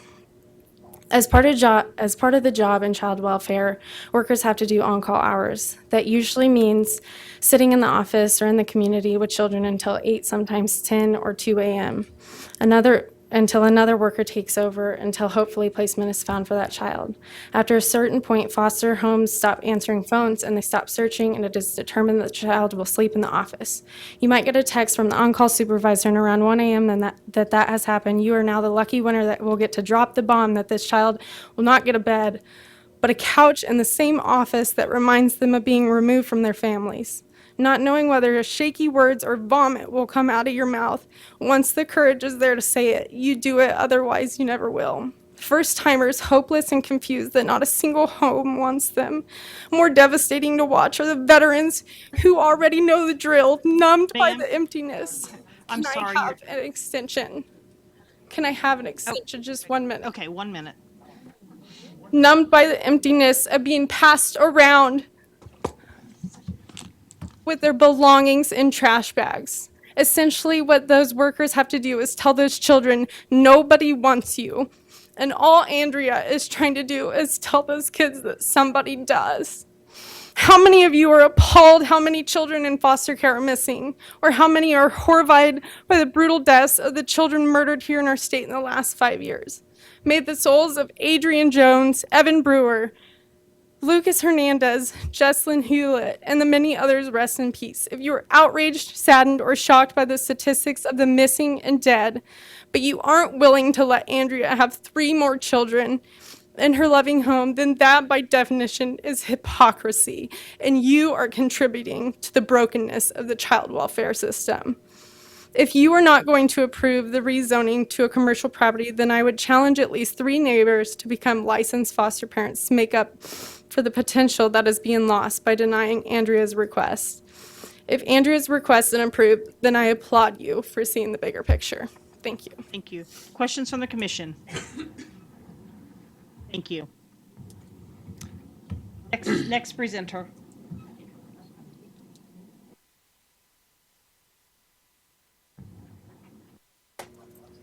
Hi, my name is Monica Johnson, and I live at 1517 East 85th.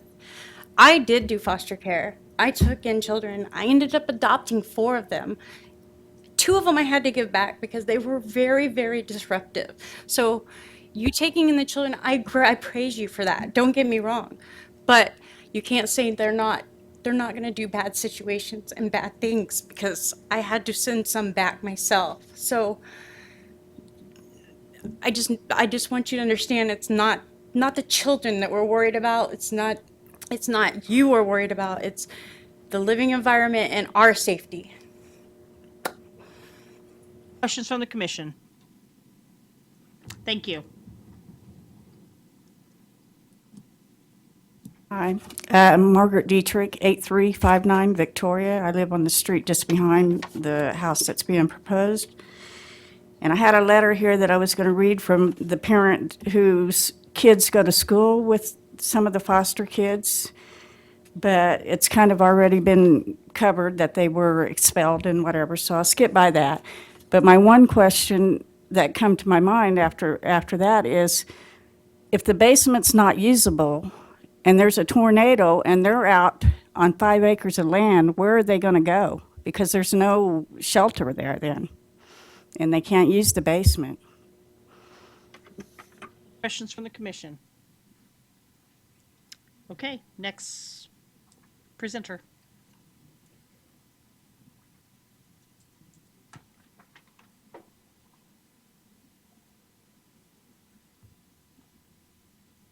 My name is Carla Whaley. I live at 1515 East 82nd Street South, and I and my husband live directly behind this house that's up for zoning.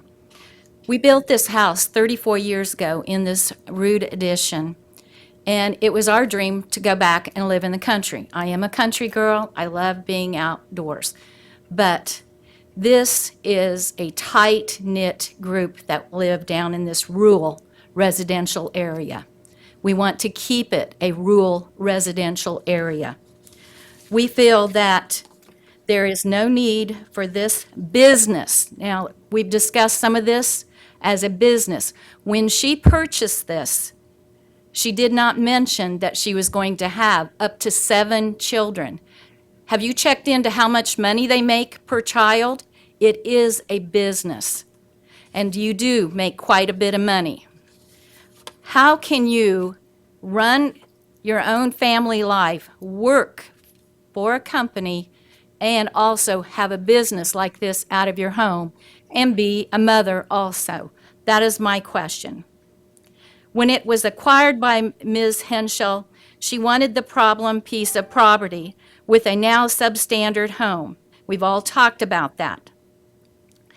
Business opportunity to make her home, even though the zoning was not allowing this. And she knew this before she purchased this. This brings me to my last but not least, the most important is the opportunity. As I see that behind this as I sat behind this property and noticed there's no kids outside playing. Like I had kids growing up, they were always out playing ball or playing catch with each other. I haven't seen anybody out doing anything, mowing the yard. As was stated, the grass is at least knee-high behind us. What I don't see are kids being able to go get a soda. We have no sidewalks, and it's a long ways to Hayesville, to Sonic or the mini stop to get a soda.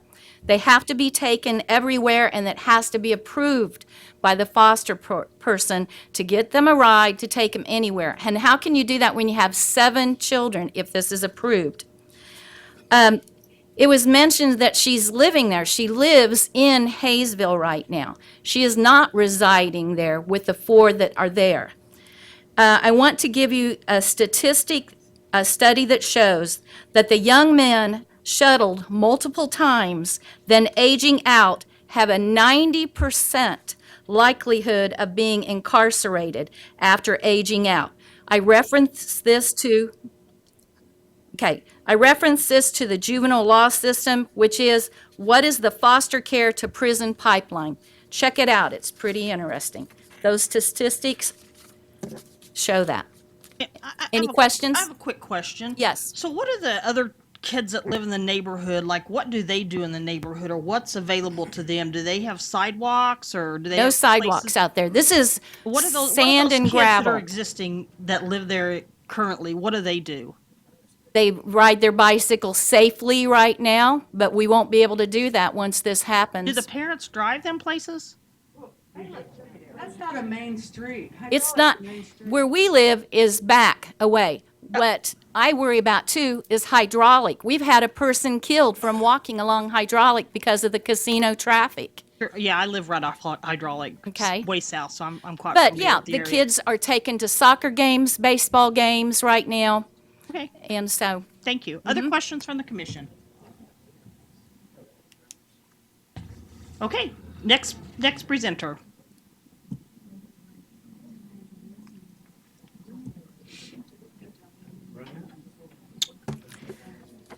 My name is Kelly Chapman, and I live at 8326 South Victoria, right behind this property. I would like to present to you that we have, there were 72 property owners within 1,000 feet, and that was the requirement for us to get petitions together for the people that own property within 1,000 feet. We have 64 of the 72 properties. We have 89% of the homeowners of the properties within 1,000 feet that have signed official petitions against this in our neighborhood. We also have unofficial petitions because there's people here that are beyond the 1,000 feet that they care, and it will affect them. It'll affect the values of their properties. It'll affect them, and they wanted to be a part, but they couldn't be a part of these 64.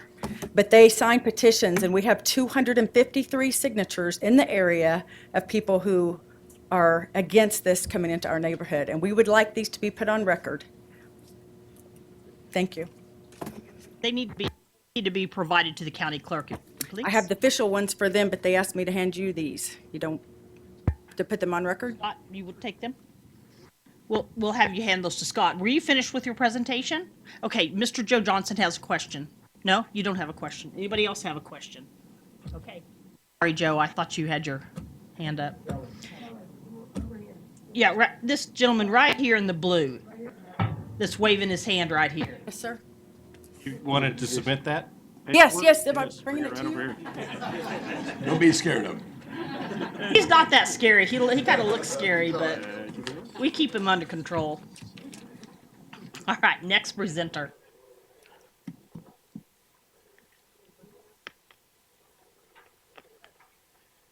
Good afternoon. My name's Michelle Sandy. I live at 8401 South Spruce. I'm out of that 1,000 feet area, but I wanted to address the question that you had about what do the kids that live out there do. I myself did foster care for 7 years. We made sure our property was set up for children, which requires a huge amount of regulations to be met by the state of Kansas to allow them to have things to do on our property, because there is not any walkable distance safely for children to do out there. So we ourselves have put in our own swimming pool, our own basketball hoops. Our kids do safely ride within our cul-de-sac area. We live down in the corner where Mr. Watson lives. However, we also have to deal with the slow police response, which has been addressed. We had smash and grab break-ins overnight. We weren't able to catch the perpetrators for that. We live along a tree line that is able to be accessed from hydraulic with no visual acuity that you can walk onto anyone's property. No person out there should have to fence around their yard completely to keep people that don't belong there off. It is not a safe area for troubled kids that have nothing to do. If you want to leave that home, if it's a 30-minute response time for sheriffs, you're in Oklahoma, because we are not far from that distance. I'm all for, yes, these teenagers need places to go. They do not have to be supervised. If she's getting the ones that the higher level ones, yes, there is some level of supervision that has to be required, but then in the home she's talking about, it has to be all boys. And if you get one of them that's a sexual offender, her nieces won't be able to work there, and no female adult will be able to because of that particular offense. And then I now have to worry about my 12-year-old daughter walking the street in her own cul-de-sac if someone decides to leave property. That's all I have to say, and I hope I answered your question. Yes, thank you. You're welcome. Questions from the commission? Okay, thank you very much. Next presenter, we have anybody else? Don't be shy. State your name and address, and you'll have 3 minutes. My name is Larry Oddie, 1036 East Twisted Oak Road in Derby, Kansas. And I'm the one that's been taking a ton of notes, and I'll try to summarize what I've heard. A lot of you have brought up the safety and violence issues, and I know that everybody's concerned about that, whether you live next to a group home or a group residence, or a foster care home, or a nursing home, or a school, or whatever. You see the location. The location has no schools and churches and liquor stores within the area there. And no one that's presented here has given any specific evidence and related to any crime at any location of any other foster or care home. Not one person in here. I know that's an area of great concern. Jared Holcomb presented, Executive Vice President of Youth Horizons, and I know that he's the man on the job, and he knows, and he's experienced this, and he made no evidence and presented any evidence, and we asked him to. If there's been issues here and there, they need to be brought up, but he didn't bring any up. So there's really no confirmed and no specifically stated evidence. A lot of you have brought up issues about water mold and groundwater. It sounds like everybody in the area has some. But no one in the area over the last year has been in that house. Not one of you, not even Mr. Watson, the plumber. So is there personal experience in the basement? You said it's been 2 years, 3 years, you know, when you walked in 3 foot of water. It's my time, sir. Let the audience not make any comments. Thank you. But you presented a lot of rhetoric, but I'm not sure that anybody has personally been there. Andrea has removed all the shrubbery around the house. She has personally dug up roots of shrubbery. It's around about 60% of the home. Removing the back deck, that'll be taken care of with backfill, so that we can address some of that, as well as what she has going on inside the house and what needs to be done to control some of the groundwater there. Location, I want you to look at that location. Not any of you that live in that area, not any of you will see any cars going in and out and through your neighborhood as Andrea goes to and from her home. I mean, that's just, what a great place. And we've made such opposition of where the location is, but we have a home there that actually sits to where you won't even see someone come and go. But you're so concerned about people going in and out of your neighborhoods, and that, I don't know why. Property values. There hasn't been one person in here that's presented a specific address that says the property value was $300,000 and now it's $200,000 because they live within 1,000 feet of a group home. You got to be more specific when you present the cases here. Inspections. Inspections for the sewer has been in 2009. Sir, your time is up. The water well has been inspected in 2019. Thank you. Thank you. Thank you. Next presenter. Boy. My name is Susan Oddie. I live at 1036 East Twisted Oak Road also. And I'm just a little bit curious as why people aren't looking at this as an opportunity. You have these, what you guys are taking as throwaway kids. These are kids that need help. You guys all have something to offer each and every one of those kids. Where are they going to be in 3-4 years when they're out of high school? You have the opportunity now, if you have businesses, if you have something done, you could engage with these kids and make them a part of your community. You say you have a tight-knit group, but yet you want to just be in a bubble. There's nothing wrong with these kids. They've been in bad luck situations. They don't have parents that love them. They don't have anybody that loves them. They're thrown out of their houses, put into facilities, and Andrea has been kind enough to open up her house and actually welcome these kids in. But they need something now before they become adults. And then they become our problem community-wise because they will be the next people that are robbing you or whatever you guys have in your minds that these kids are going to do. But you can't blame the kids now for what the statistics say is going on in our neighborhoods. They're not the problem there. But eventually they might be. And I don't know about you guys, but when I was growing up, when I was in school, I was kicked out of school twice for fighting. But you know what? Is that I became an adult.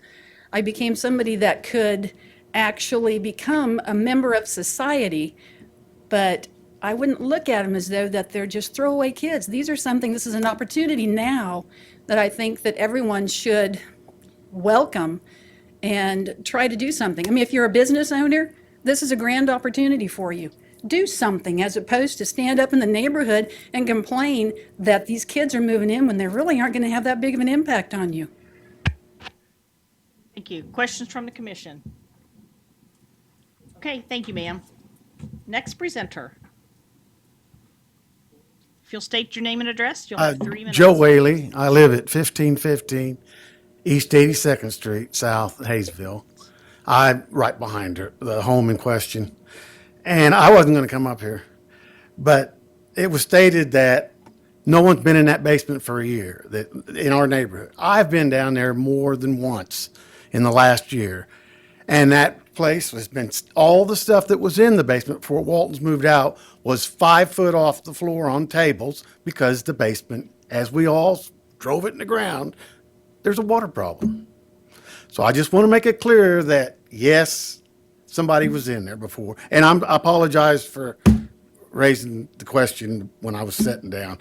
Another thing, just for the question asked, I never understood why the woman wants to put a home here, and she never went around the neighborhood at all, talked to the neighbors, get a feel for we felt. To me, not knowing any better, it's just strictly a business venture for her more so than all this love that she's putting out. But I'm not. That's all I've got to say. So, if there's any From the questions, commission.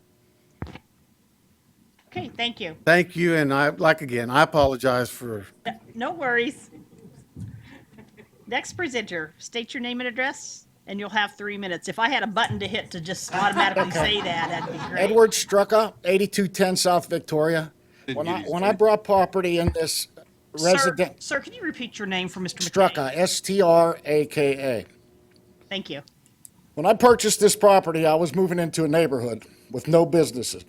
That's what attracted me. I don't care what kind of home this is. I don't want any business in our neighborhood that's a business that takes 7, 8, 10 people going to be running around the neighborhood.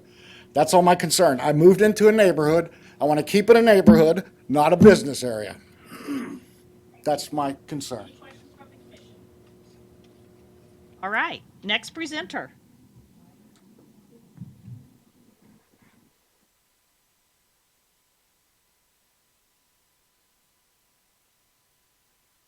My name is Debbie Provines, and I live at 8327 Victoria. And my concern, as we all express our concerns today, is once this is rezoned, if it does happen, there's 2 empty lots on either side of that house that she can build more properties on. And if she chose to grow her business, then it would expand from 8 to 16 to 24 kids, which triples our concerns. That's it. Okay, questions from the commission? I do appreciate you bringing up that train of thought. Thank you. Next presenter. Yeah, staff question. Yeah, It's, let's have a staff question. This is a conditional use, so that would not allow for expansion based on what we're approving today? Correct, it would not. Were it to be approved, the requirements or recommendation is that it would be limited to the site plan that's submitted, which shows the existing structure only. Thank you. You next. All right, if you'll state your name and address, and you'll have 3 minutes. My name's Charles Hacker. I live at 1500 East 85th South.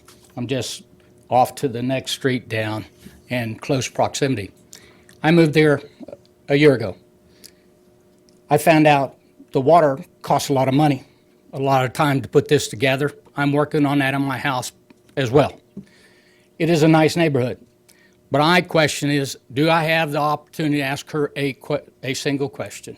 It's very quick. No. You don't, but if Okay, you would what's like been asserted to me is that I'm speaking from a businessman approach. I've been in business for over 30 years. I worked with young people in business. What I see here today is a failure on her part to lay her plans together to allow you to make a tough decision to protect kids, or is this a business, and how it's run as a business. And what started out here is, I don't know about her experience, but I'm telling you, she has not earned the trust of the neighborhood. If you go by there, the grass is not being taken care of. Yes, we drive by your place all of the time. We see you. We also have, the problem with this is, I don't think she's thought it through, and that's of concern. Why don't you start this out as a challenge? Do it for 4 people that you can right now legally, and prove to these people here that you can do it, and then come back and revisit this once you establish yourself instead of forcing it on people. Do you have any questions of me? Can we refrain from clapping in the audience, please? Yeah. Mr. Bill Johnson, do you have a Yes, sir. question? Speaker, but I mean, while these people got up and said something, the other side didn't clap or whatever. That's and correct. We say to show the same appreciation. Yes. This is tough. You commissioners have a tough choice, but there's a way to earn trust, and I believe that she can do it. If that's really what she wants to do, start out slow, build the trust, because you can't build a big business on a bad foundation. And I will let you know that as commissioners, we're not charged here with determining whether or not she has a good business plan or whether she proceeded in that effect. We're simply here to look at zoning. Yeah, I understand that, but it's a judgment call, and you're going to be making that judgment call. Thank you. Thank you. Next presenter.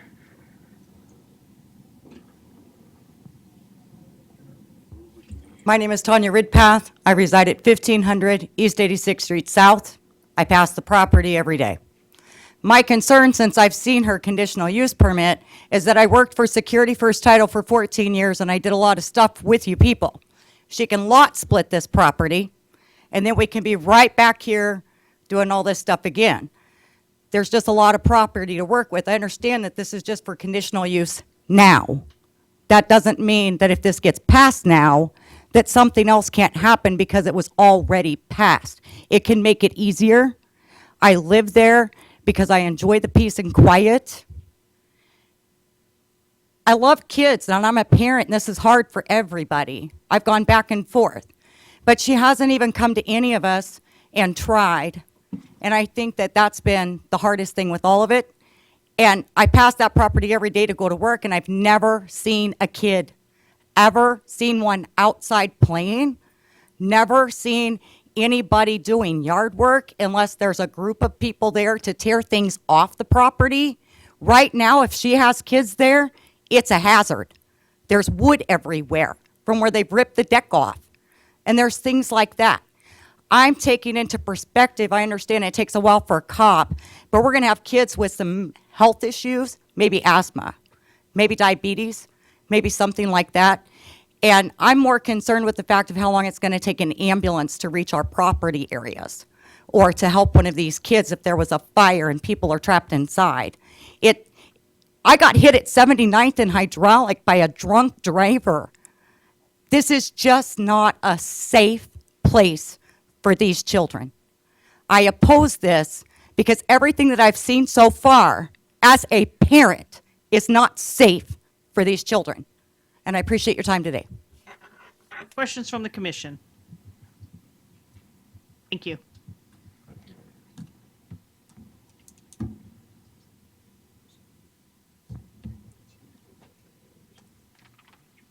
Any other speakers? Is that it?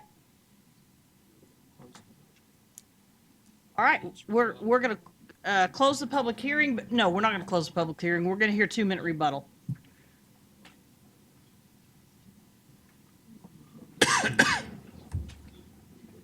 Madam Chairman, Yes, sir.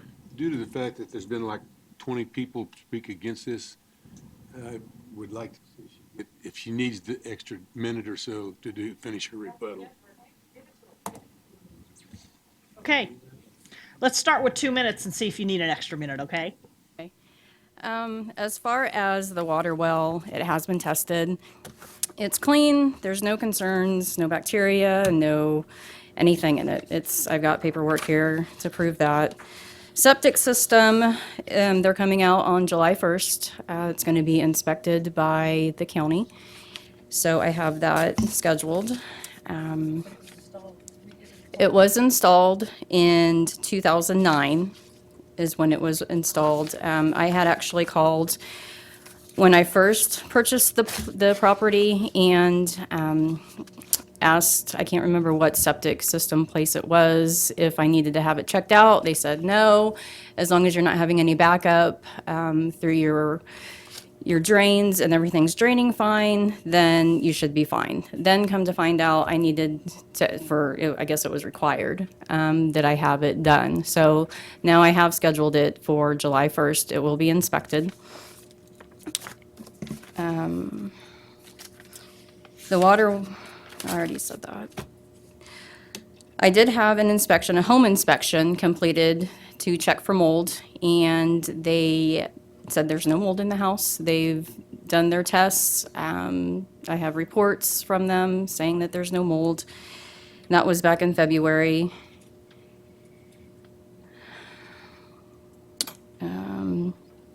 I have worked in social services for the last 12 years. I started at Youthville in 2007. After Youthville lost their contract, I switched over to St. Francis Ministries, which is now where I work. I have worked in the field, the child welfare field, for 12 years. So I have a license. If anybody needs to see my license in social work, I do have one.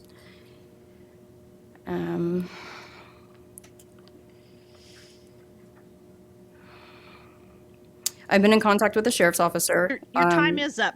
Would you like to have an additional 1 minute? Yes, please. Okay. So his name is Sheriff Heeman. He's the second shift beat officer in our area. I've contacted him, and he's aware of what I'm doing. He said that he would be to the home within minutes of receiving a call. He said that people saying 20 minutes or more he said that's absolutely ridiculous. So I told him that this is what I'm doing. He's actually come to the home, and this is what he's told me. Same with any kind of EMS, emergency vehicles. He said that there's no way that it would take 20 minutes to get to our properties. I'm in it for the money is absolutely ridiculous. You don't get paid much for foster care. You have bills to pay. They need clothes. It's just like raising a child. No child is cheap to raise. They're in sports. You have all of these things that you have to pay for. I'm not in it for money. I'm in it because I want to help these children. There's no other opportunity. I've worked with these kids for the last 12 years, and I know what they need. And there's just absolutely crazy that I'm in it for the money. Okay, It's not a business opportunity for me. Your time is up. Thank you. Thank Okay, you. thanks. Let me see if can you stay up at the podium so we can see if the commissioners have any other questions? Absolutely. Okay, starting with Mr. Warren.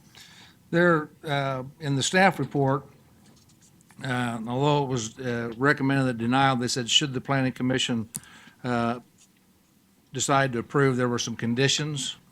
I want to kind of summarize them briefly. It says that the structure would comply with recommendations of the Wichita Building Industry Panel regarding the basement would be one of the conditions.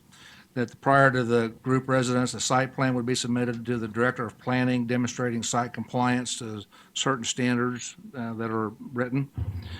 Site would be developed and operate in compliance with all federal, state, and local rules and regulations, and that if there were violations of the conditions, the planning director could declare the conditional use null and void. Are you in agreement with those conditions? What I am hoping for, because they want me to fill my basement in. Like, this is the only thing that they want to happen, is for me to fill it in. I am looking at other options rather than filling it in. And that's why I'm having all these contractors come out to the home. So if a different option is available, I would rather go forward with that. But yes, I definitely am concerned about the safety and the hazards, and I don't want to live in a house that has mold. I don't want my children in a house that has mold. This is a safety concern for myself. So if it's a safety concern for myself, then why would I even try to have, like I said, it's not a business. This isn't just for money. This is because I actually care about children. If basically, if I were to vote to approve it, it wouldn't necessarily have to be the basement would have to be filled, but that you would have to satisfy the Wichita Building Industry Panel. We need somebody outside to look at this and come up with a plan that is safe. Now, if you can convince them of something other than filling in the basement, I don't have a problem with that, but something's going to have to be done to make that a safe situation. So would that be Wichita Area Builders Association? Because if that's the Who case, would the guy won't staff contact question, me who would the back. Wichita Building Industry Panel be? As Commissioner Warren, my suggestion on that is that you would have up to the standards determined by MABCD. They'd probably be the most appropriate folks to look into that. That's good. BDC. BCD. Okay. Okay, thank you. Okay, other questions from the commission? Mr. Richardson? Have you had the state of Kansas or any regulatory authority look at this property? Yes, they came in, sorry. And what did they say if that's the case? They've already come in. I'm licensed, so they didn't have an issue with it. I have a home inspection every month, once a month, by my foster care worker, and she comes in, looks at the house. And would the inspection for a group residence be different than a foster care? I'm not completely sure on that yet because I haven't made it that far. Right now, I've just been focusing solely on getting the house zoned. And then after zoning and writing all of my policies and procedures, I will then transfer over to a different portion of DCF. And they will let me know everything else that needs to happen. But as of now, you're approved by the state in that residence for foster care? Yes, I am. Is that right? Yes. Thank you. Other questions from the commission? I have a question. Do you have any idea, are you familiar with Blue Sky Ranch at 8830 South Hydraulic? I'm not. Okay, I just wondered if you knew how long they had been, have young men at their property. Oh, So. I'd never even heard of that one. Thank you. Mr. Joe Johnson? I understand correctly. Joe, you gotta lean up, gotta use your mic. Did I understand correctly that there are 4 young men living there now? Yes, there are. Thank you. Other questions from the commission? Mr. Bill Johnson, are you helping him? Thank you. I appreciate your assistance. Other questions from the commission? All right, seeing none, thank you very much. Thank you. All right, we're going to bring this back to the commission for action.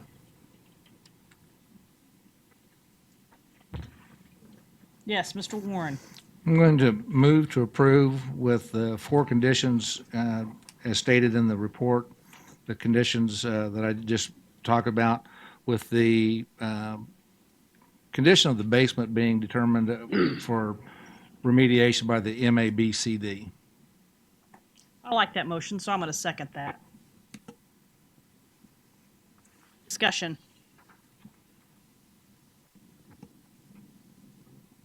Well, I'm not going to be in favor of that. I think with the neighborhood opposition, the denial by the Hayesville Planning Commission, and the business use within the residential neighborhood are enough for me to vote no. Mr. Bill Johnson. I'm going to support the motion because it's a conditional use and she's got a lot of things to get done before this ever happens.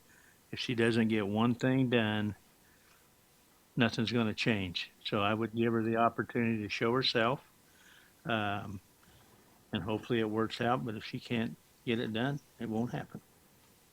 I'm going to say I'm going to support this motion because I know in the work that I do in the community, and I'm deeply involved in the community, I know a lot of statistics around child abuse and foster children, and I do know that we're seeing an increase of about 25% a year of foster children going into the foster care system.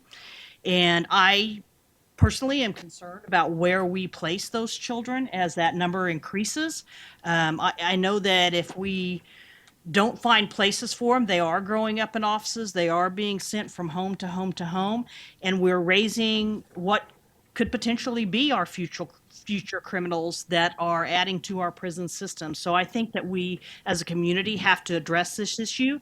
And I think a lot of people can say not in my area, but I see and have seen and visited and dealt with a number of very well-run homes in this community that sit in residential areas. And because I'm familiar with them and the kids that they serve, I can't help but be supportive of this motion. I'd like to support you on that. I'm actually from very South Wichita, and I started off in Hayesville, and I wound up getting kicked out of Hayesville, and I wound up in group homes. And I do think this is a suitable area for an environment like what she's wanting to provide for kids. And if it's safe for your children, I think it's safe for her children. And I am a product of that system, and I own my own business, and now I'm on this commission. Mr. Richardson. Good. It's just a staff clarification. Dale, this is in the county, correct? Valid protest petitions and this will go to the county commission next? Yes, by virtue of the fact that the Hayesville Planning Commission recommended denial, that would require it to go to the county commission for consideration. And it only takes one protest on a conditional use to also require county commission consideration. And does that require a supermajority at the county commission? By virtue of the Hayesville, that does require a supermajority, and then if they are over the 20%, then that would be a 3/4 majority to override the That protest. supermajority is 2/3? I thought it was 3/4 as well. Is that On a protest, it is 3/4. 3/4? Okay. So that would require 4 of the 5 commissioners. Correct. Just wanted to clarify that so everybody understands how that works when it leaves here, regardless of what we do here. It's going to go to the county commission because of the Hayesville recommendation. Okay. All right. Other discussion. Well, the issue I have with it is that I like what she's doing, but the conditions of the exterior of the home bothers me. Because you know, if you're going to have children there, you should at least have the exterior in a condition where they can go out and play. But if grass is about 12 inches, it bothers me. And then, like I say, you got overwhelming disapproval of the surrounding area. That bothers me also. Mr. Warren. Just one comment on that, and certainly we've had a week of weather, but I know I've been playing catch up on properties from mowing. Us too. So Any other discussion? If not, all in favor say aye. Aye. Let's do a show of hands. All in favor say aye. 1, 2, 3, 4, 5, 6, 7. Opposed, same sign. 3. Motion carries 7-3. Okay, let's move on to the next case. We've got agenda item number 7. Let's take a 5-minute break. Let's take a 5-minute break, and if you all can take conversation outside so we can